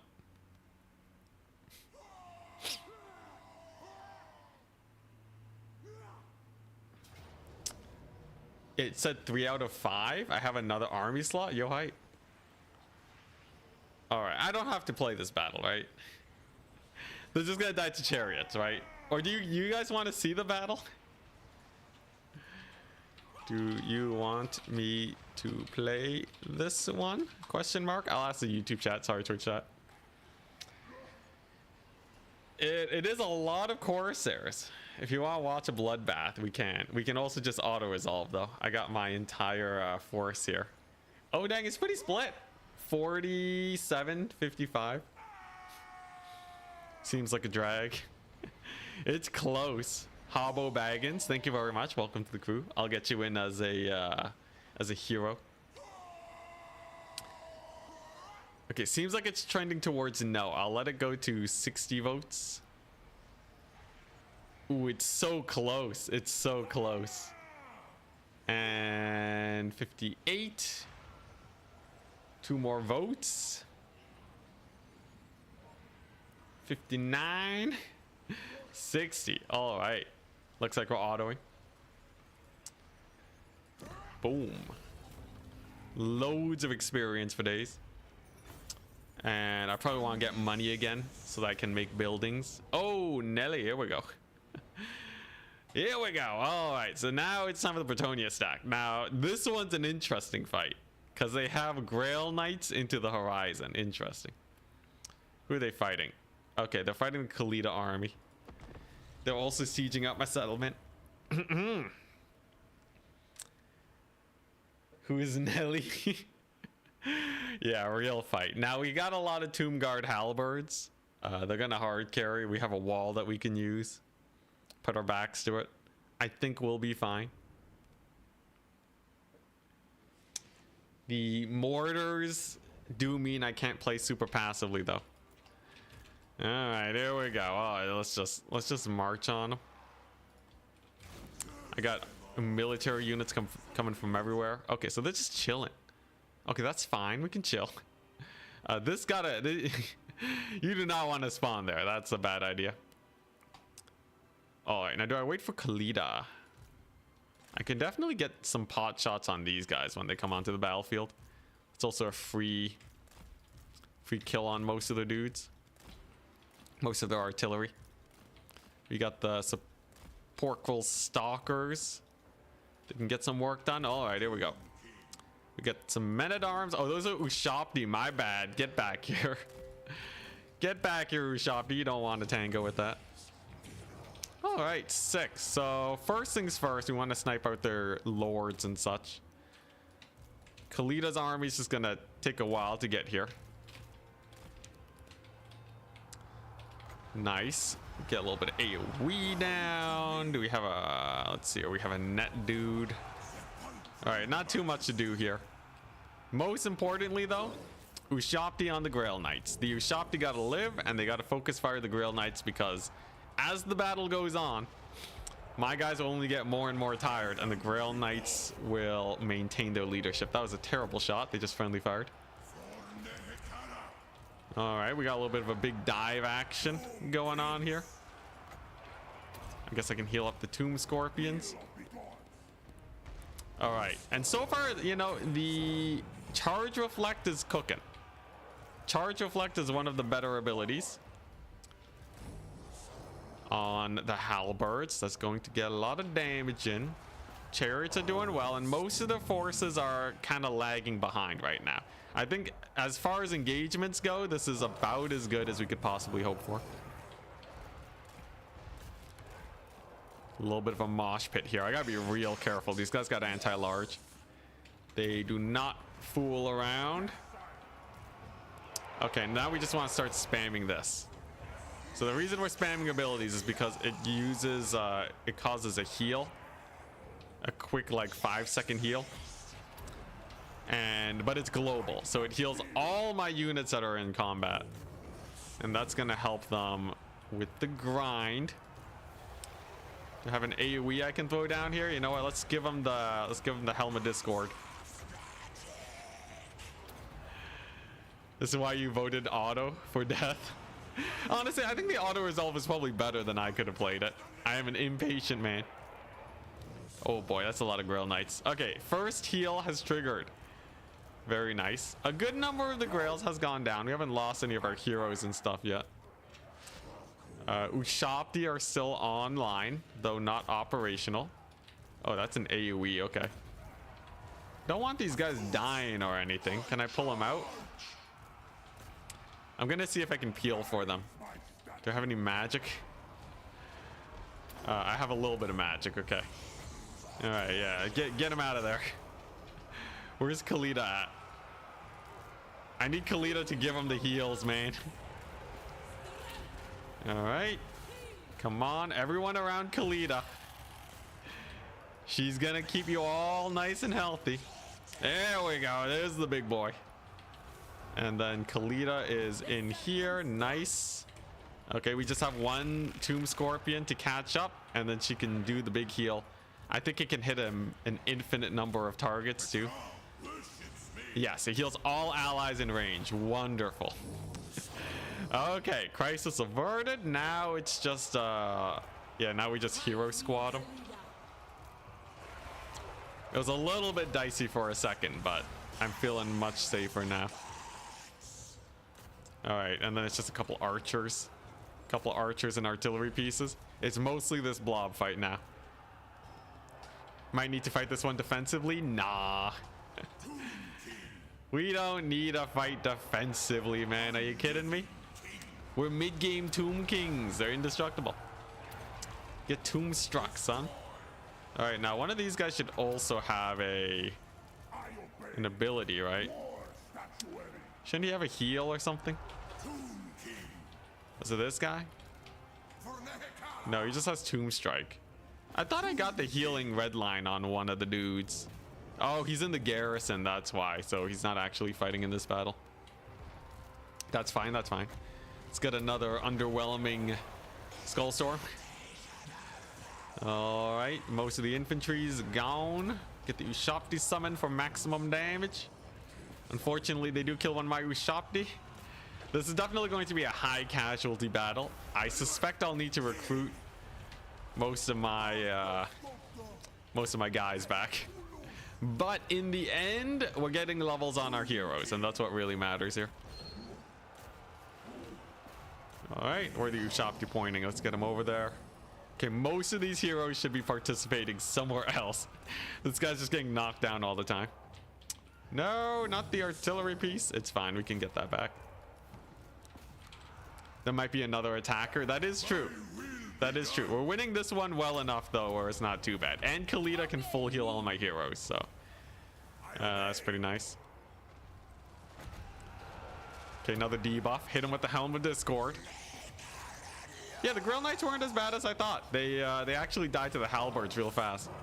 My halberds have insane bonus versus large, plus 19. So even though the Grail Knights have really good melee defense, they still die. Big ol' AoE, let's go. All right. Now we're just hero hunting. I think if I bring Terror here, that should be able to mop the rest of them up, and then like maybe army losses. Technically, not all of the army has shown up yet. So I'm a little skeptical on whether or not that'll happen, but sometimes. Yeah, I think I got routed off the artillery first. Not even close to army losses. Ooh, perfect timing on that AoE though. That's a solid one. If I have to fight another army after this though, that's definitely a little bit spooky. As long as they don't siege a settlement though, because the settlement's where it's at. Settlement has a lot going for it. Basically a full stack and a very high level lord. Just ready to go. You're also worried about another attacker? What was in the other army? Was it the Waywatcher stack? No, I killed that, right? Who was the other attacker? Oh crap, he's dying. Oh, he died. Khalida, give him the heal. Okay, not even close, not even close. That was a little spooky. He lived though, he lived. He lived to heal another day. All right. Get another skull storm on him.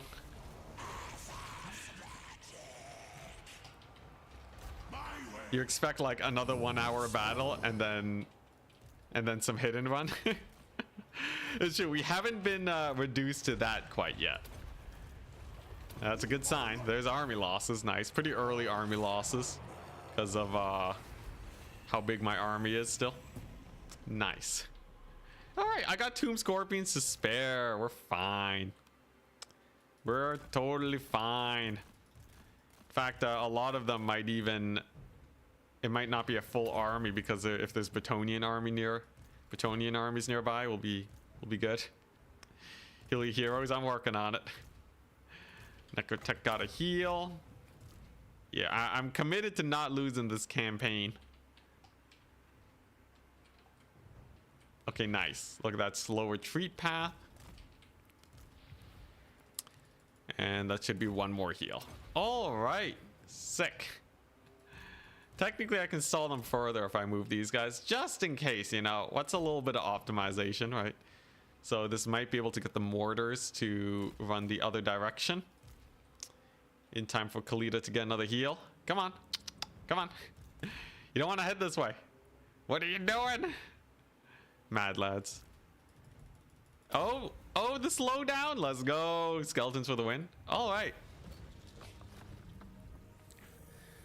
Yeah. Single entity squads are some of the strongest things in Warhammer. Because they're really easy to heal.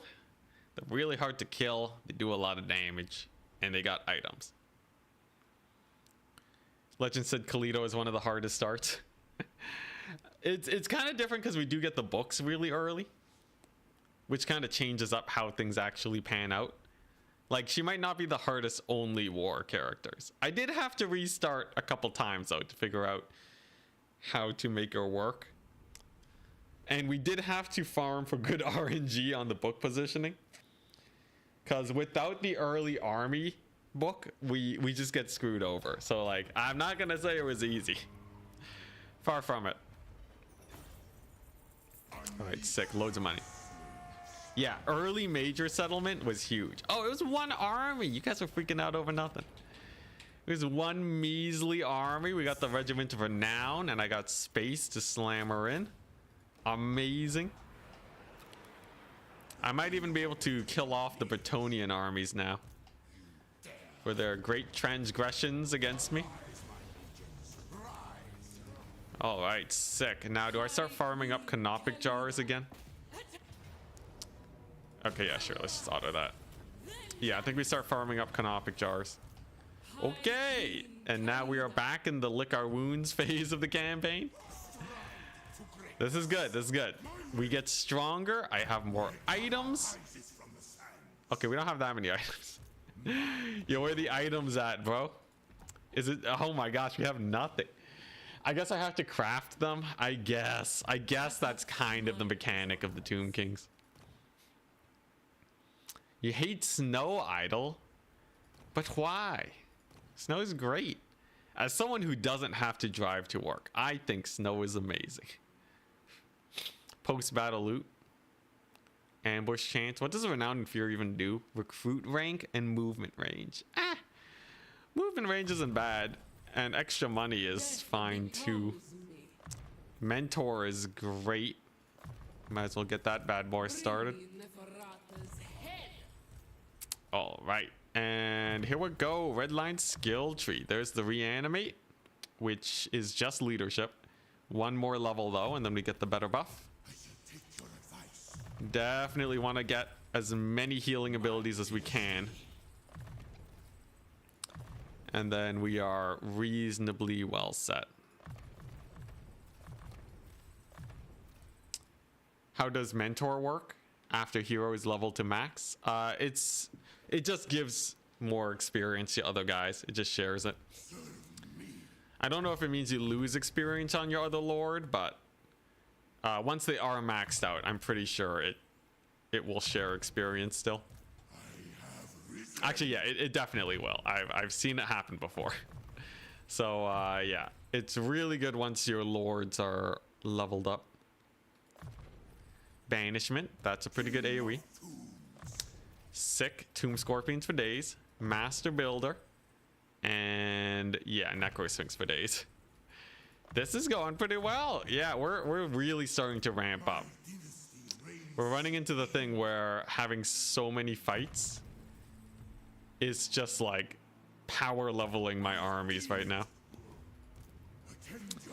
So Tomb Scorpions, I can get up to 9 now. Amazing. So you definitely want a couple more archers. And we're going to just scoop up these units so that he can focus on recruiting. Okay, sick. So I just got to recruit up. I think we've killed off all of the Bretonnian armies.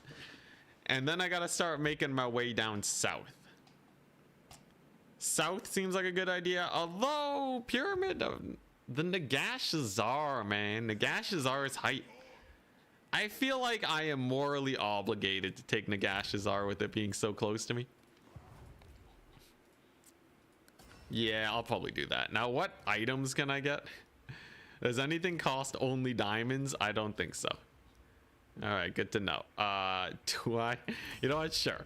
We're rolling in the dough. I'll take the Flock of Dejaf. Amazing.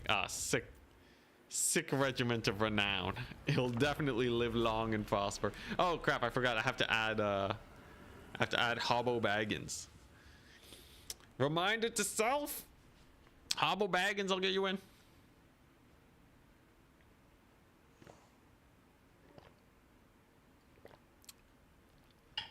Oh, Matt Emmons, I just saw your message. You're climbing on Saturday. I probably won't be going myself though.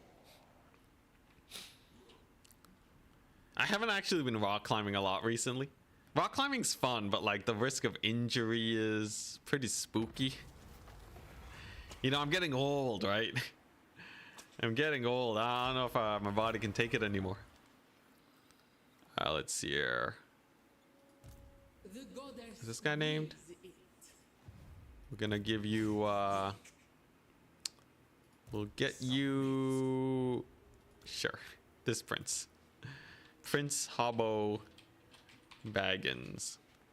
Okay, mostly I've just been lazy though, and my apartment has a gym, so like, you know, why spend money? Why spend money when you cannot spend money? Yeah, that's probably the main thing, right? I don't have that much motivation to go and exercise, and when I do, I'd rather not leave the building. This is why I like snow, actually. It's a big reason why I like snow. Now, yeah. I think what we want to do here. Lamia needs to survive. So, what we're gonna do is we're going to move up. Okay, they're all partial stacks. Perfect. We're gonna move up. We're going to pick up the rest of these units.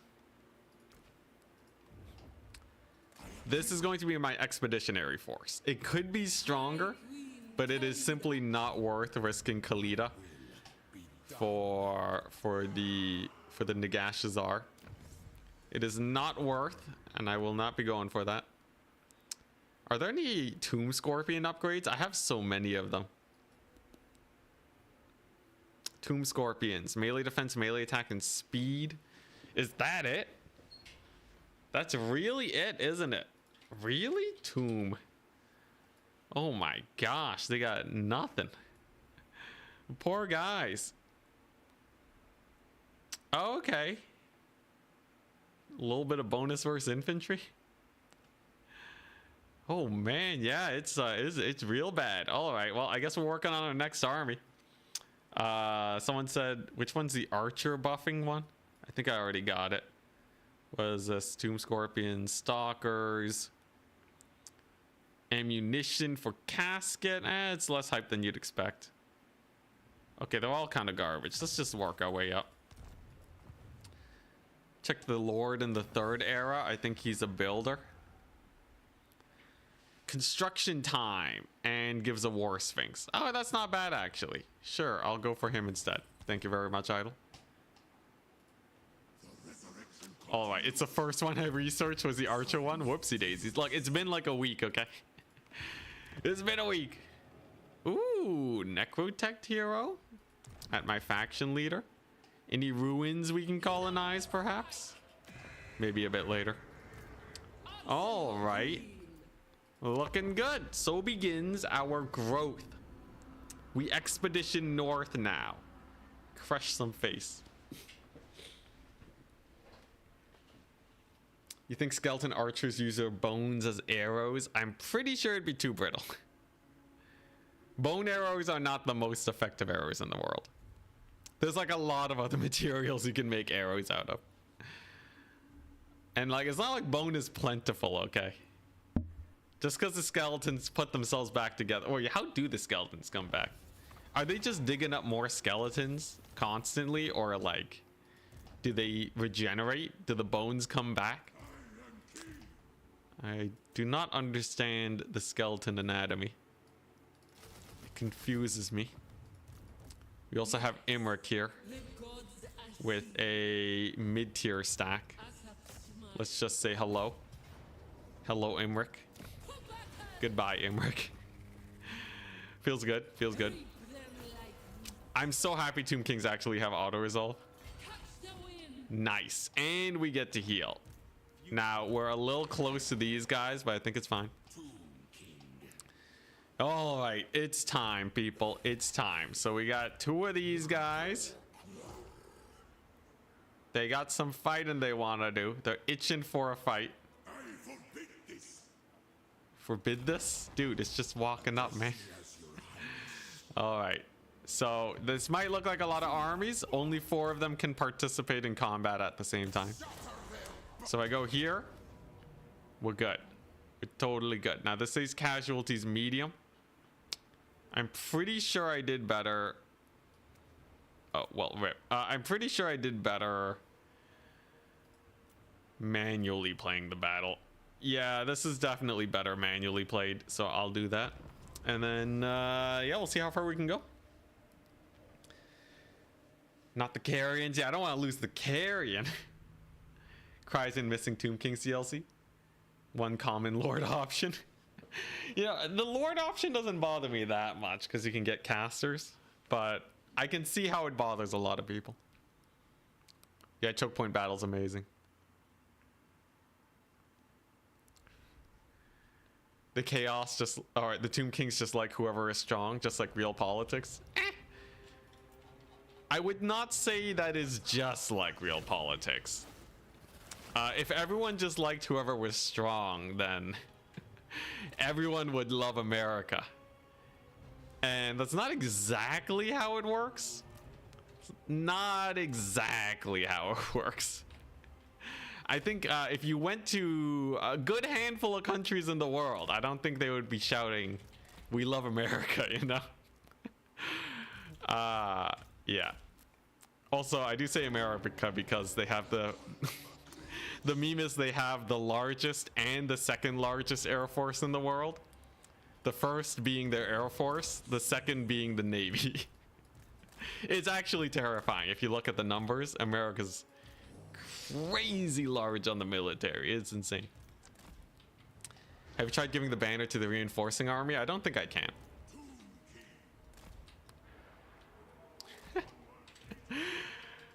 Oh man. Yeah, at least well actually, I'm trying to figure out who's done worse, America or colonialism. Remember, this is history, okay? This is history, this is not politics. So this should be fine to talk about. But yeah, I don't know. Colonialism has had the advantage of being around for a lot longer. So I think colonialism has still had much more long-running effects. But like, give it 100 years and like, I don't know. We'll see. It really depends. It really depends on how things play out. But there's been some goof up moments. There's been some goofball moments. I think even many Americans can agree with that. Thankfully, most of my viewers are European, so we're good. Obviously, the answer is American colonialism. Oh man, yo, one of the channels that I watch on YouTube that talk about like military logistics and stuff. Apparently, he's been getting a lot of suggestions on how a war between America and Canada would play out. Which is, it's not likely to happen. It's not gonna happen, guys. It's just a meme. But the fact that people are asking is kind of jokes and terrifying at the same time. As a Canadian, here, let me give you the rundown. We would lose. We would lose really bad, okay? We would lose really bad. It would be like, you see this choke point battle? It would go better for America than this choke point battle. It would be no bueno. Now, thankfully, I don't think a lot of Americans have incentive to invade Canada. We did burn down the White House at one time. I don't think we're doing it again, though. I don't know. Like, what do we got? Yeah, we got the Mounties. Oh, yeah. Like, the Mounties are going to hold back the American military in a land war. We don't even have an ocean. America can invade across the ocean easily, man. Like, it's not a problem for them. We're beside them. That's terrifying. Like, oh my goodness. Yeah, it's a fun thing to think about, though. Just the insane one-sidedness of it all. Yeah, they're coming for a maple syrup, man. All right, sick. I think we can X4 here. This is like a barely any losses battle. This is good.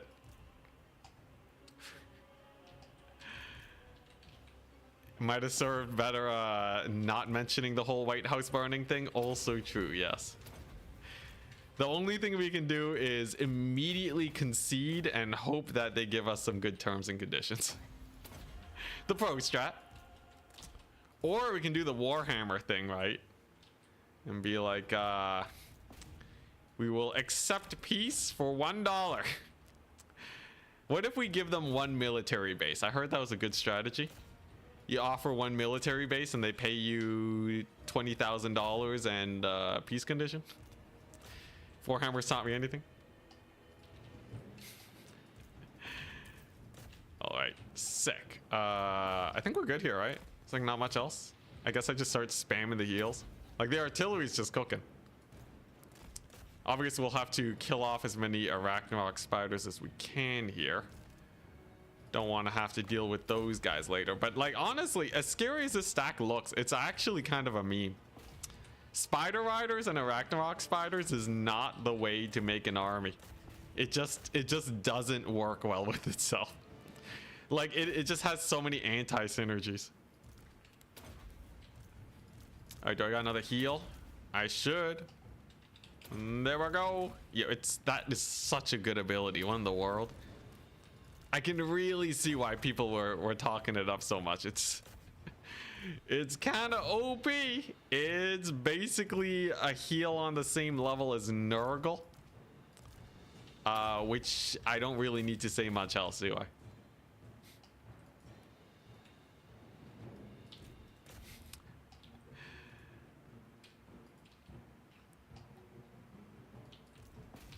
We're still talking about war against the US.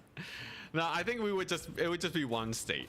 I feel like if we added 10 states to their flag, it would kind of make it look it would just it would be way too many stars, right? I feel like the American flag, you know, that might be the one thing saving the world. It's just they don't want to add too many stars to that. It would just look ugly.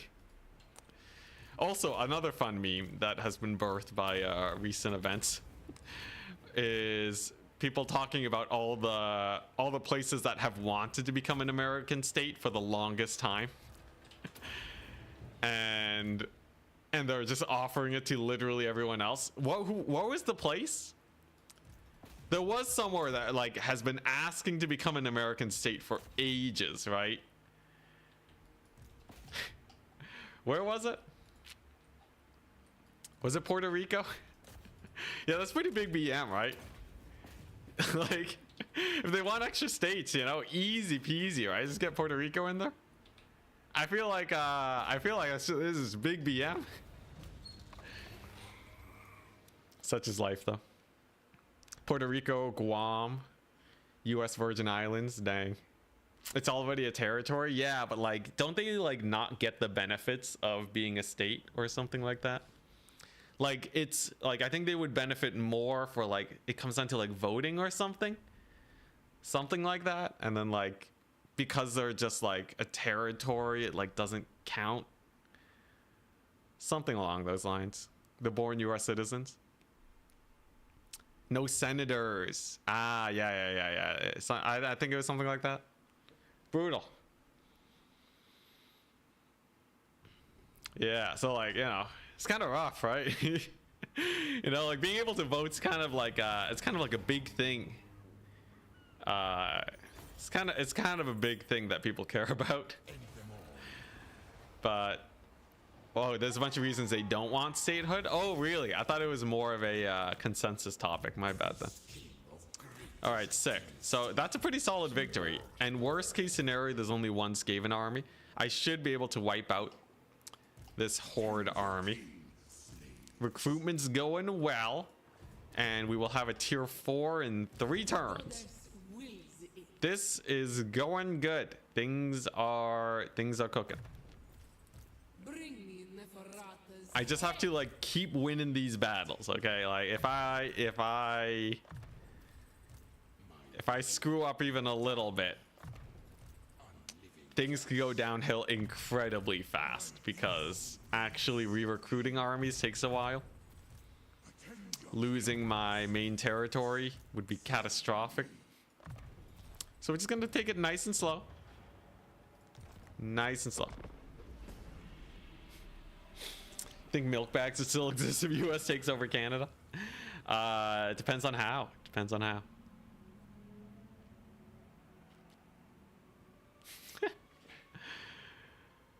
All right.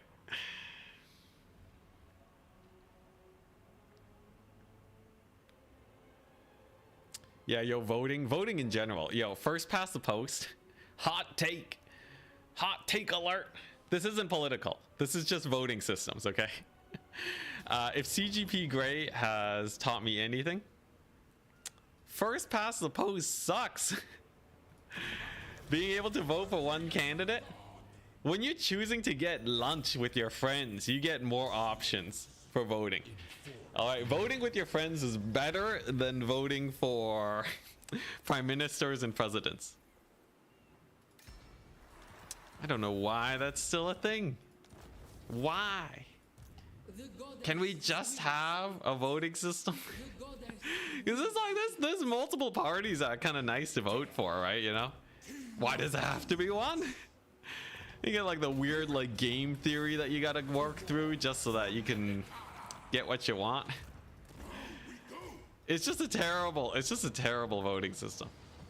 I also learned that flag designs are important from watching CGP Grey and Hello Internet. Great podcast. It's not going anymore, but it was great while it lasted. I know, ranked choice voting. Like all they gotta do is implement ranked choice voting with the option for people to vote for one. So then like for anyone who doesn't care about it, nothing changes for them. And then you get to rank your choices. It's I can't say there's no downside. I haven't looked into it enough other than the bare bones, but like that would be sick. All right, that would be amazing. Gods accede. Yeah, but what if no one wins? No, it works. There's like a cascading system to it, so that it works. It like I've seen people run the simulations. It works well. If voting on lunch with your friends is better, how come we can never make up our minds? I guess there is that. There is that. I think that's just because you're not voting with your friends properly, though. You gotta submit some ballots. You gotta. What's it? There was the thing. CGP Gray did a video on it too. Great channel, by the way. If you don't know who I'm talking about, great channel. The easiest way to do voting with friends is to just have a multi-voting system, no ranks. So it's just like, you want chicken, you want burritos, you want Chinese food, right? Whichever one you want, you raise your hand. It's also the same that I did in his class, which worked really well. But basically, whatever you want, raise your hand. Whichever one is the highest, you pick that one. Which, by the way, would be a better voting system than most places already. I would take that over what we have right now. But yeah, it misses a lot of the nuance of like which one you prefer. But in terms of simplicity, it's a real nice way to do voting with friends. If there's a tie with your friends, then I don't know, roll a die and pick one. Anyways, let's just hit them with the artillery. I don't have a lot of mobility to hit their Waywatchers, so we're just gonna dance a bit. Stop making me hungry. Feels bad, man. Yo, I'm starting to get hungry. I ate a proper breakfast this time, guys. We had more than just the cereal, okay? Yet I hunger. Yo, I did some squats. I did some rice bag squats the other day. And immediately I felt so much more hungry, which is good. I've been needing to pack on the pounds recently. If you haven't noticed, your boy Enticity is kind of gone. Just a little gone. Just a little gone. I think where I'm at right now, I'm healthy. Any lower and we'd be starting to get close to being underweight. So I need to actually eat food, which I know everyone's going to be like, wow, look at this guy. This guy needs to eat more, boo-hoo. But trust me, it's hard, okay? It's hard. As someone who likes gaming this much, stuffing food in my mouth is actually less fun than playing games. So, such is life right now. But exercise is helping. Exercise is actually great if you need to work up an appetite. So I should probably do more rock climbing, but we'll get there eventually. Do both, yeah. It's also the thing where it's like eating healthy food, so I actually need to spend time cooking better stuff, which can be a little bit more of a pain, but such is life. Such is life. Now this battle's a little bit spooky. Their frontline infantry is way stronger than mine. I'm just kind of banking on the chariots hard carry. Moringal cosplay when? That would be pretty fun. I do like doing cosplays. That is one of my other hobbies. I haven't done it in a while though, because it is a little expensive. And right now we're still busy trying to make the channel work. You've never had an issue with eating enough? Yeah, I'm definitely an outlier on that front. Get yourself a NutriBullet. Ha, I do have a NutriBullet. And indeed, I do make easy meals. Right now, mashed potatoes, and I have an immersion blender. Easiest, healthy stuff in the world, right? Just make soups. Soup is like the OP easy peasy of cooking. Not only does it taste great, this is not NutriBullet. If you want to sponsor me, hit me up. I own one. Okay, I own one. Actually, it does kind of smell. It does kind of smell. I don't know why. They did send me another one though. They did send me another one when I complained about it, so that was pretty hype. But yeah, soup and blended food is like the easiest way to just down a lot of stuff and to cook a lot of stuff. That's what's getting me through, because like right now, you know, we're kind of going for like we're going for the live simple lifestyle. You know, I'm not here making like five course meals or anything. Also dishwashers. Yeah, one of the channels I watch is what's it? It was like technology solutions or something. It was like technology something. The guy talks about random tech stuff from the past and current.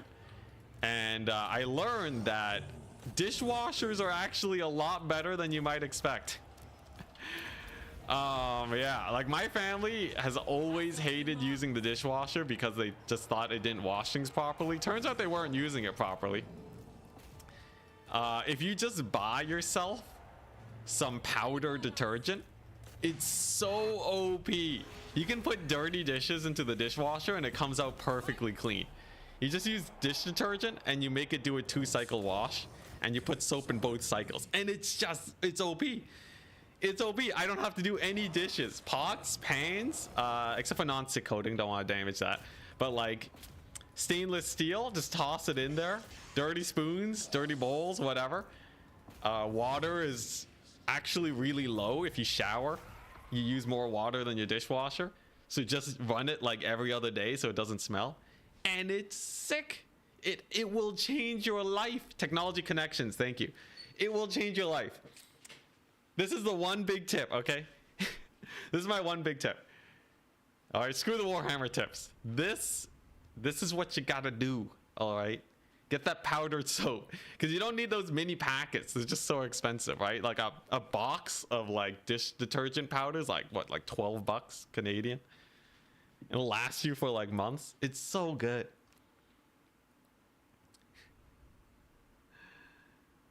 Yeah, no, people use like those like Tide Pods. They buy those Tide Pod things and it's just more expensive.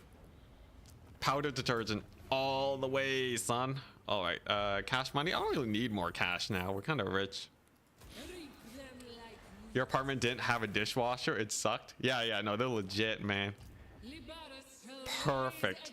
Perfect for all things cleaning. Do I need skeletons? I need skeletons. How's this going? Well, we do have the Misty Mountain. That's pretty solid. It's making us money. That's good. Video when? Should I start a YouTube series on... Should I start a YouTube series on lifestyle? Yo, I would be so... It would be interesting talking about like, oh, hey, you know, this is how I live life. Yeah, maybe. Yeah. If I ever get real bored, maybe I'll have like a side channel, another side channel. I have like 8 now.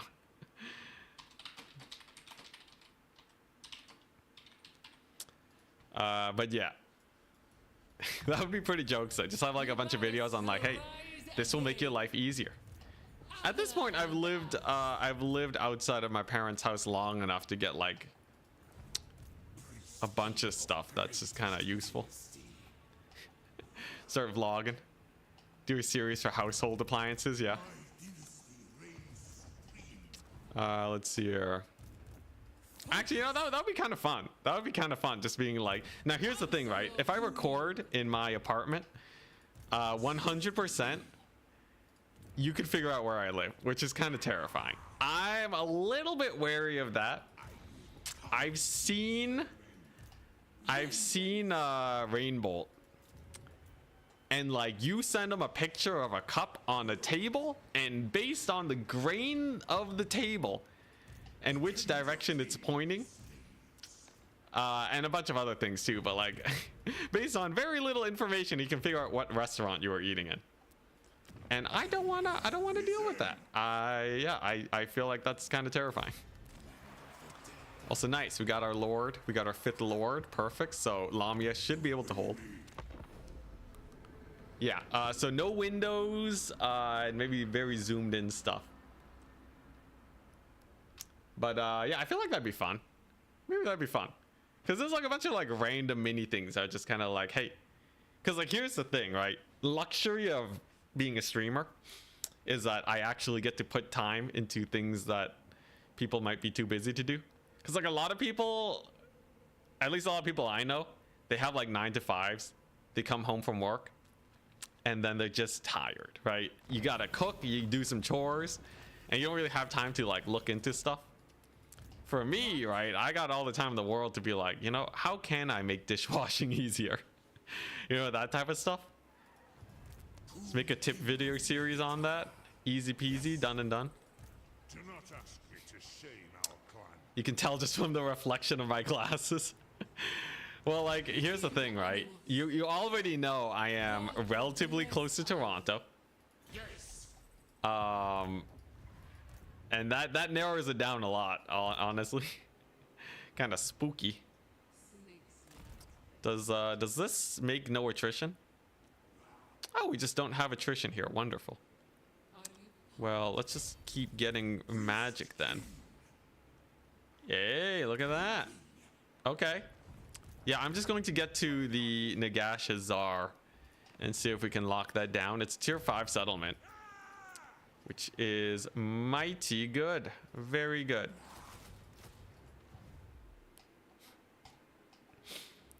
But yeah, there's not that many places I can be, so I do gotta be careful for internet safety reasons. But other than that, yeah, it could be fun.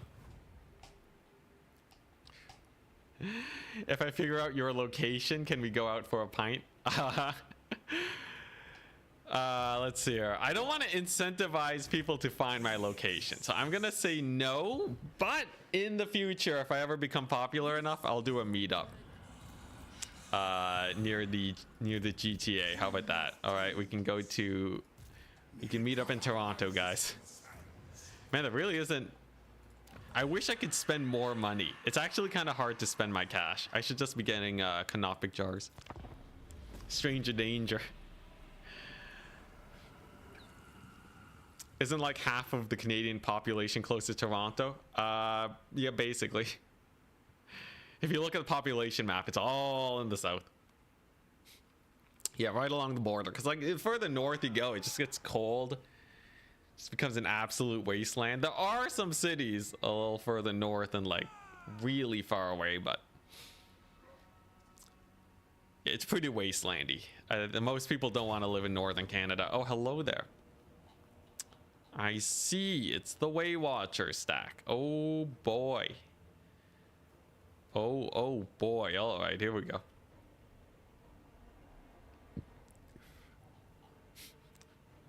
You live near one of said cities. It sucks up here. Oh no. All right, well, we have some artillery and some chariots in the backup armies, so I think we'll be okay.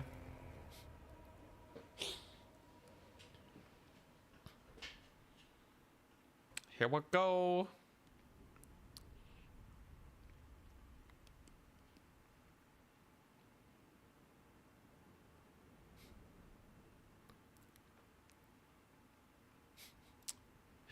Thankfully, global warming means we aren't seeing minus 40 like we did. Oh my god. Minus 40. Wait, is that where, wait.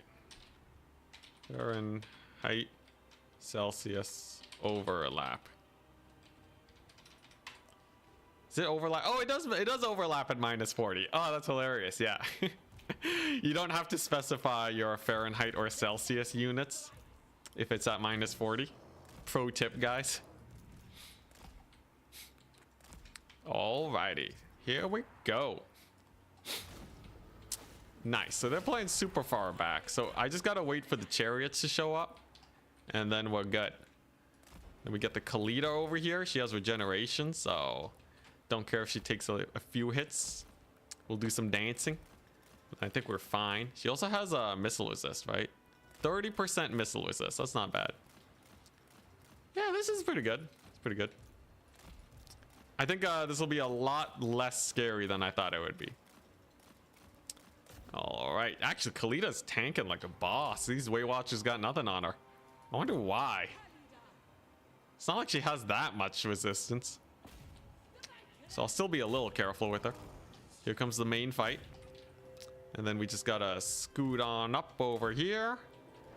And then just get into melee as fast as we can.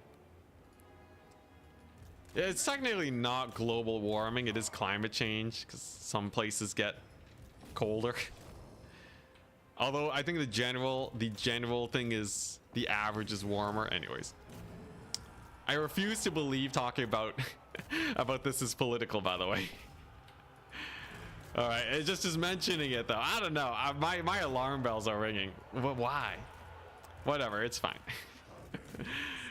Anyways, what are we doing here? Sure, let's get a legionary barrage. Yeah, this might be a little bit sus. My infantry need to actually dive their boys here. I don't think I've ever experienced like actual like kill you in minutes temperature. I think the coldest I've ever had is like -20, which is like pretty mild. It's pretty mild.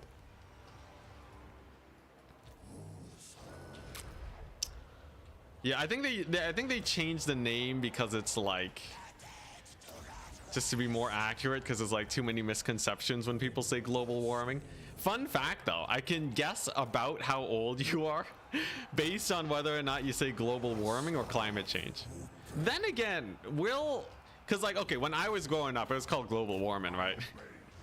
All right, it was pretty, you know, that was the thing, which means you can probably guess my age. You know, I'm probably above a certain age if I say that. Let's hear. But yeah, when did they change it?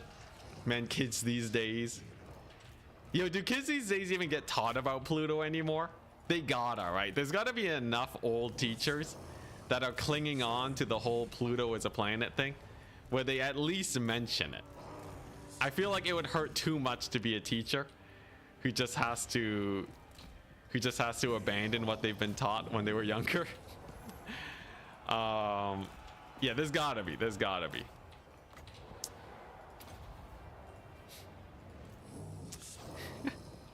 Global change. Ooh. I feel like, you know, if you're in the global change, you gotta be like 40 plus, right? I feel like Cold War.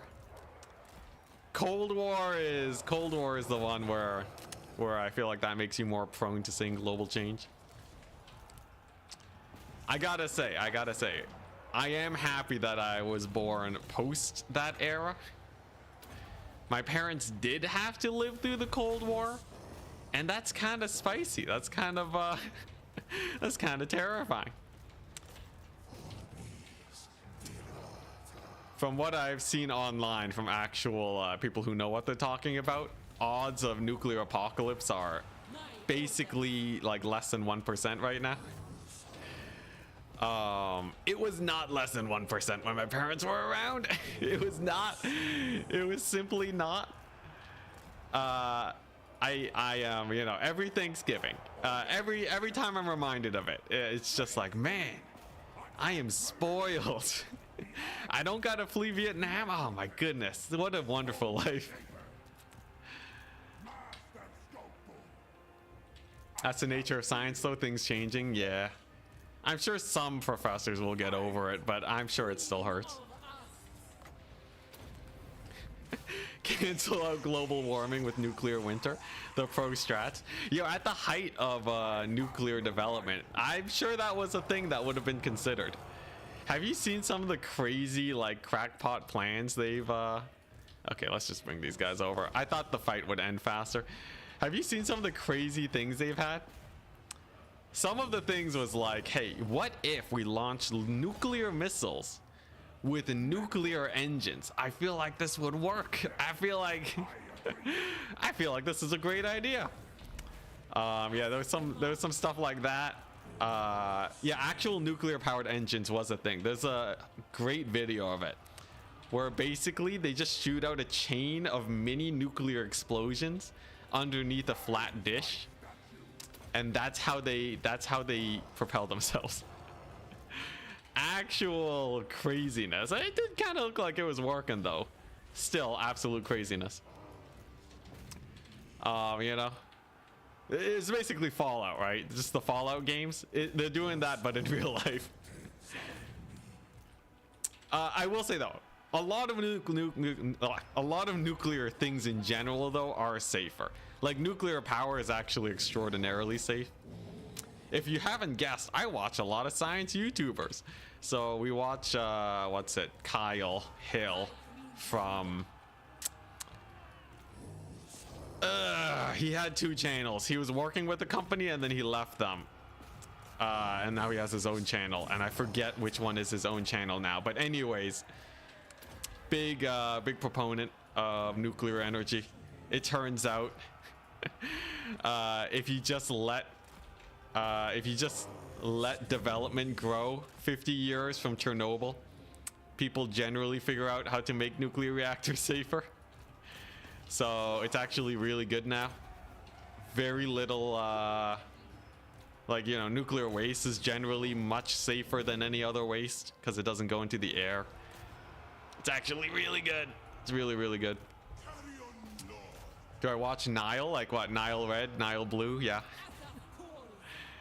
Yeah, of course, of course. I feel like that's just okay. Maybe not mandatory. I guess I'm an outlier.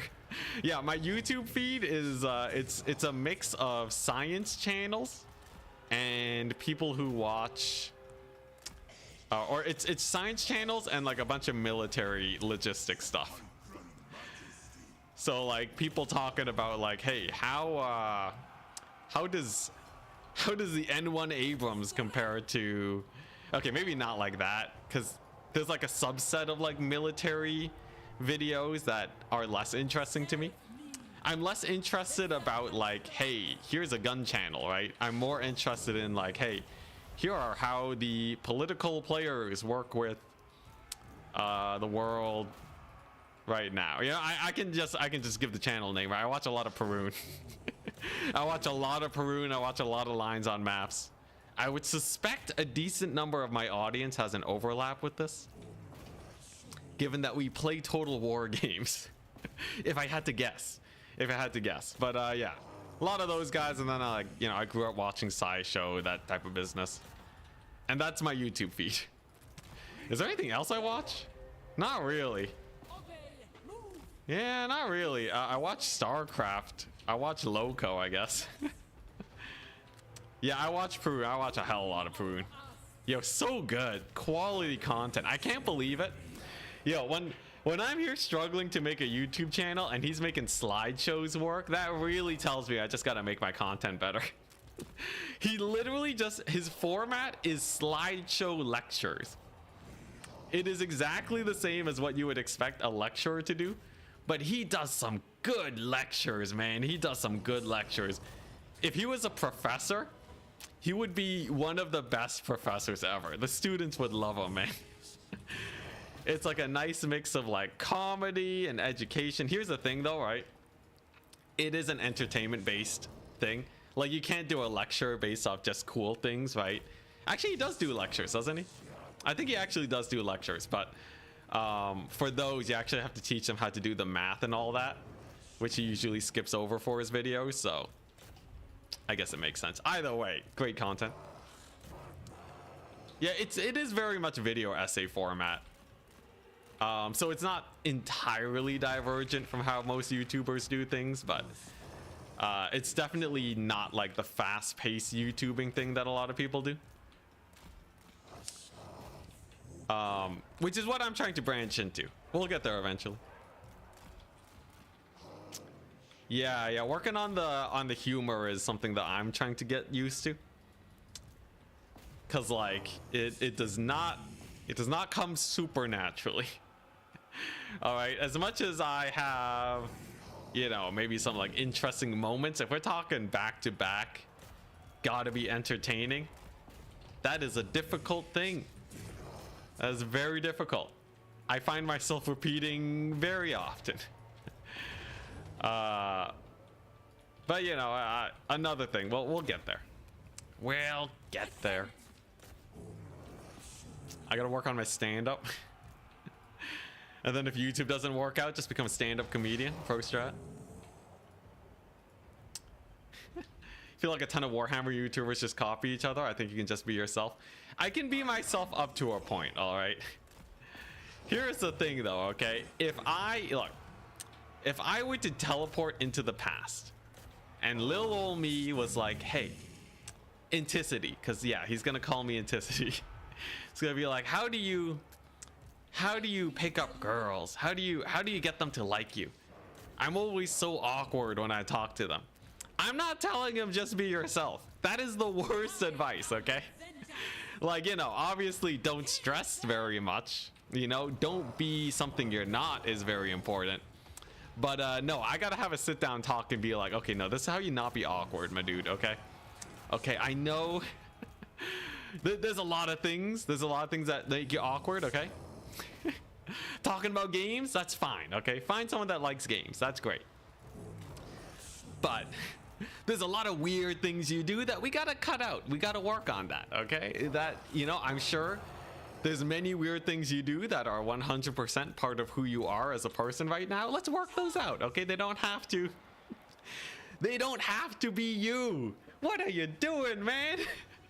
Enticity dating advice when? You know, I'm sure you could piece it together. One thing I will say though, don't stay with someone that's incompatible with you. I've seen enough disaster stories.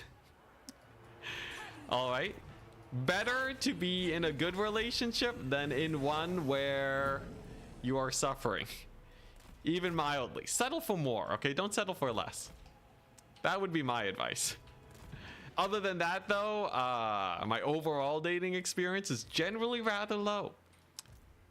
And I won't go into further details on my current dating experience because privacy. But yeah, that's about it. That's about it. Whatever. Most of you guys have children, okay?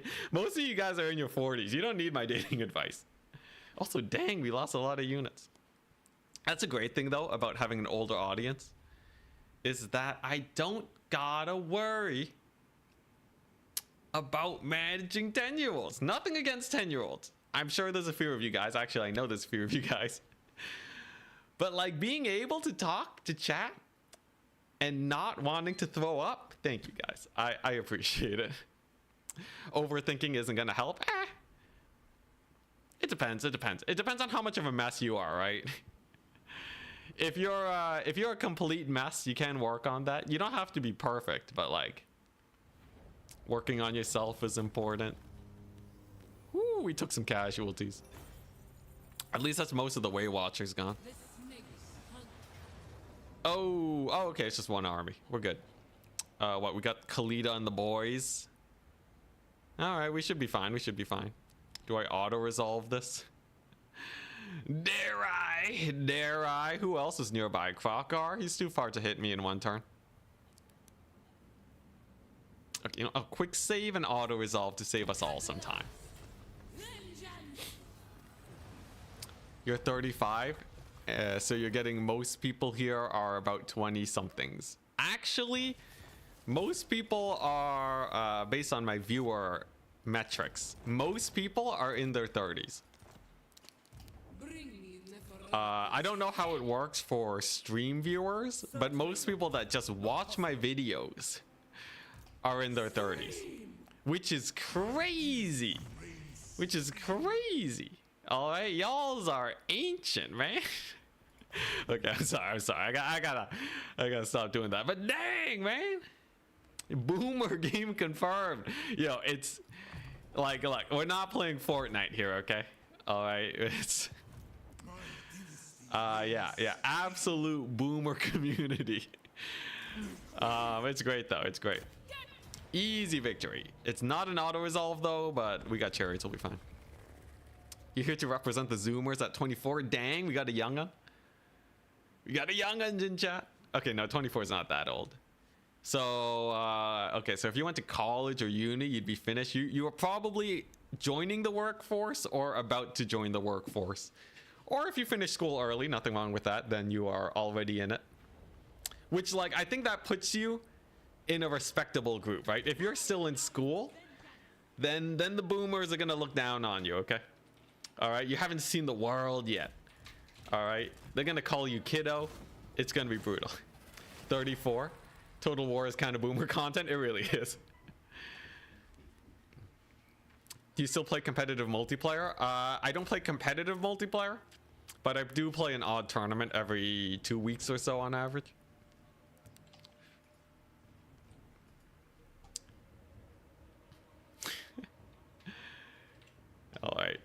And there's the army.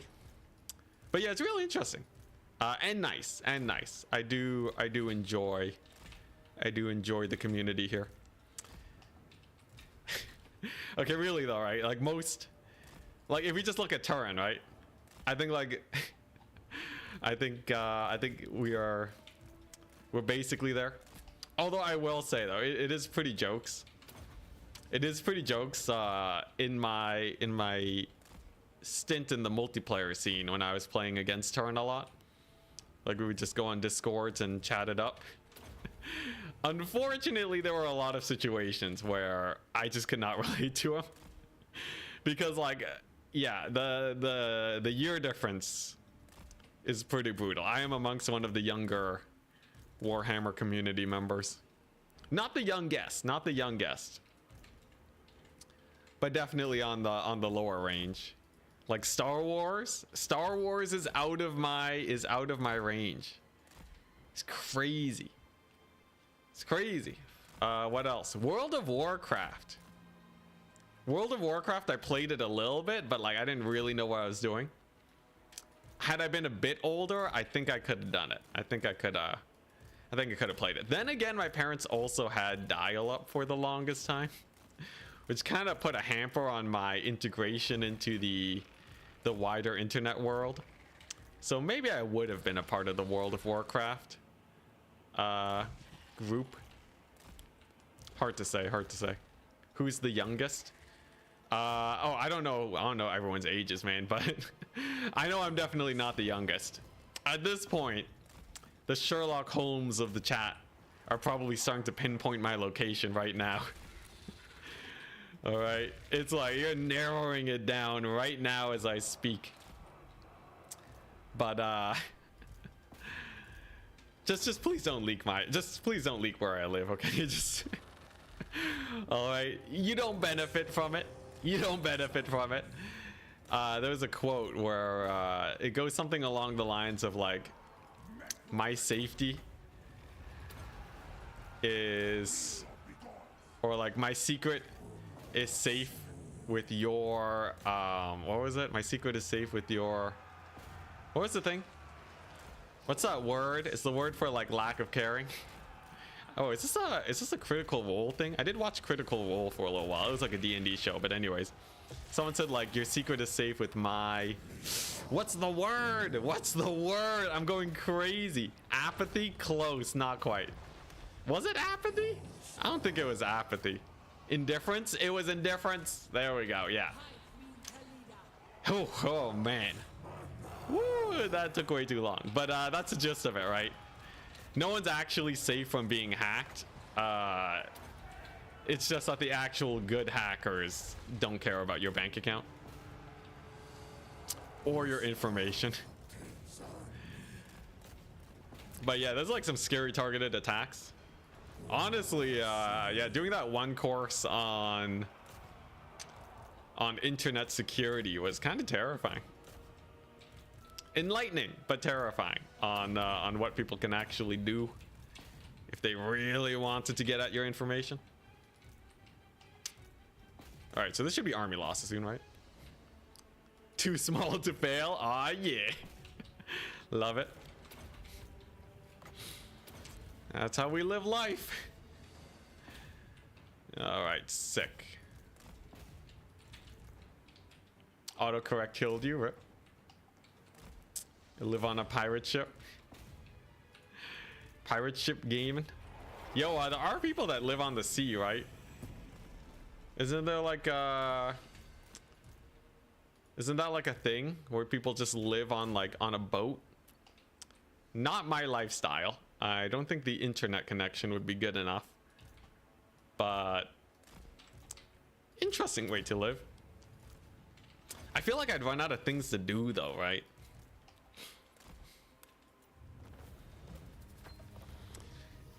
There's other people that just live on cruise ships, basically. Like they retire and they just go on cruises for the rest of their life, sell their house. Just Starlink it easy. What would I be without my fiber optic, man? Fiber optic's too good to pass up, especially when streaming. I don't want to stream with low res. I want to be able to download Warhammer in a couple minutes. You know CA is going to release another update sometime and it's going to make you re-download the entire game. I need that download speed so that I can actually test and play the game. Otherwise, I'm just sitting around waiting for updates. Or like when they have 2 patches and we got to flip between the 2. Also a menace. The snake's hunger. You watch Musk stream Path of Exile. I'm going to veto a discussion on Musk because he is a political topic. So no bueno there. We'll move on. The resurrection continues. 2025 game dev optimization. Okay, let's be real though, right? In the past, Asap smiles. game dev optimization was kind of brutal. It was very optimized, but out of necessity because like people had like 1 megabyte of RAM, okay? High queen. Or less. I will say though, impressive, very impressive. One day, Khalida. when you could count the bits on launching the launching Men to the Moon. That was impressive, okay? Now, here's the thing. We're not going to make a game in any reasonable amount of time if we're programming that efficiently. But it was cool while it lasted. Crazy though, crazy. Yeah, they got Men to the Moon with magnetic strips basically. I don't know how you could have the patience to do that, but they did it.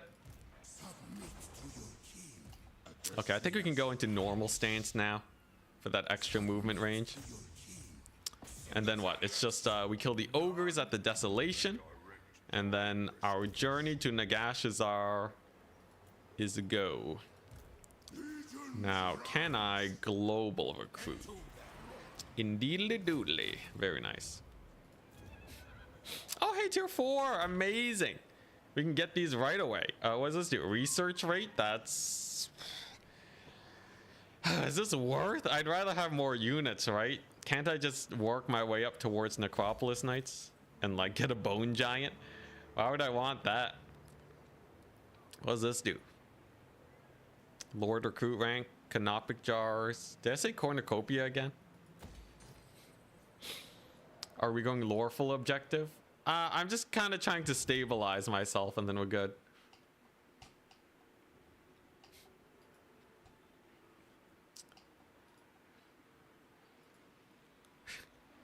Oh yeah, Kara Tharkwind.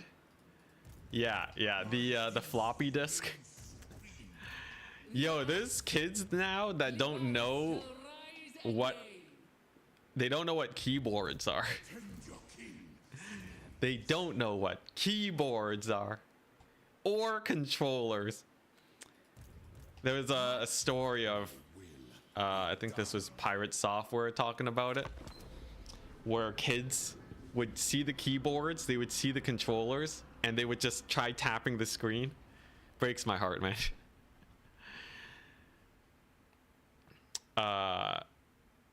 There's the other funny one where like people don't, when they're talking about dialing or like calling someone, it's not this, it's like this now, right? This makes less sense to fewer and fewer people. Then again, we already forgot about the real dialing, okay? Did people do that back in the day? Was that a thing when they're like, oh yeah, let me just call you up, right? They're like, yeah, this guy's calling right now, and they're doing like the spinny thing. Is that a thing? Was that ever a thing? I feel like I don't remember it being a thing, but that's kind of ancient technology.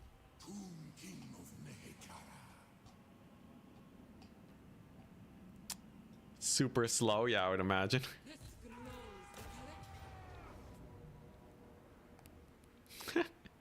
In Cyberpunk 2077, you had to show people how to use a rotary phone. Okay, but IRL though? Yes, we did that. Oh, dang, okay. All right, this is an easy battle. We're doing it. Nagashazar shall be mine. Your local rank had them until like 2007. Dang. Yo, it's still kind of crazy how new smartphones are. Smartphones are relatively new, and they really did change everything, didn't they? I was talking to my aunt about how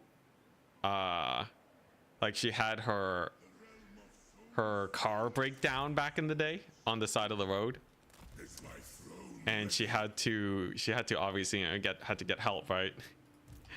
And like straight up, there weren't many options. She lucked out because someone, like just a random passer by, saw her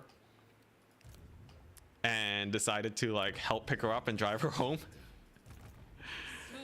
And like that was the solution. That's what had to be done. And then they had to bring out a phone book. They had to take out a phone book, find a towing company, and then get the car towed. And like nowadays, you just call the towing company. You just search up the towing company and they just come, right? Like you don't have to do any of that. Crazy. Absolutely crazy. Inconvenient to the max, man. Like remember having to be like, all right guys, so we're gonna meet up here at this time. And then you just have to show up, and if they don't show up, I guess they were just busy. You just move on with your life. Craziness. Average Total War stream story. You actually live in a cell service dead zone? Yo, that's kind of scary. Like that, like having cell service is such a huge safety net. Being able to just call emergency services on speed dial. Your grandfather had a rotary dial phone. I don't think I've actually seen a rotary phone. Driving without GPS. All right, now there were maps. Okay, I did. What's it? In my early vacations, when my dad would drive us down to like Florida with the fam, he would whip out the map. Oh, this is actually kind of spooky. All right. I think we save here. Yeah, he would whip out the map and then we just navigate our way down. Craziness. All right, anyways, enough feeling old. I am getting hungry. I'm gonna call it early today. We have a dwarf. Oh wait, oh crap, that's a lot. Wait just a darn second. Yeah, this is a huge army. I see. I did not expect them to show up this soon. Now, they're attacking Khalida, so we can have multiple battles and just heal up a lot. But next time, we're gonna have to try and kill this. This is nasty. Now, okay, it's mostly tier 1, tier 2 units. All right. Well, tune in next time for potentially the death of us. You don't lose if you don't come back with post strats. Let's see if we can raid somebody. Who's streaming right now? There should be a lot of streams, right? Is BattleC streaming a lot recently? I haven't seen him around for a little while, but we might just be having different hours. Lore Master of Sotek is streaming. Sure, why not? Let's raid Sotek. That seems like a pretty easy deal. Then I'm gonna do some editing. I want to get those videos out. And then I will see you guys tomorrow. That's right.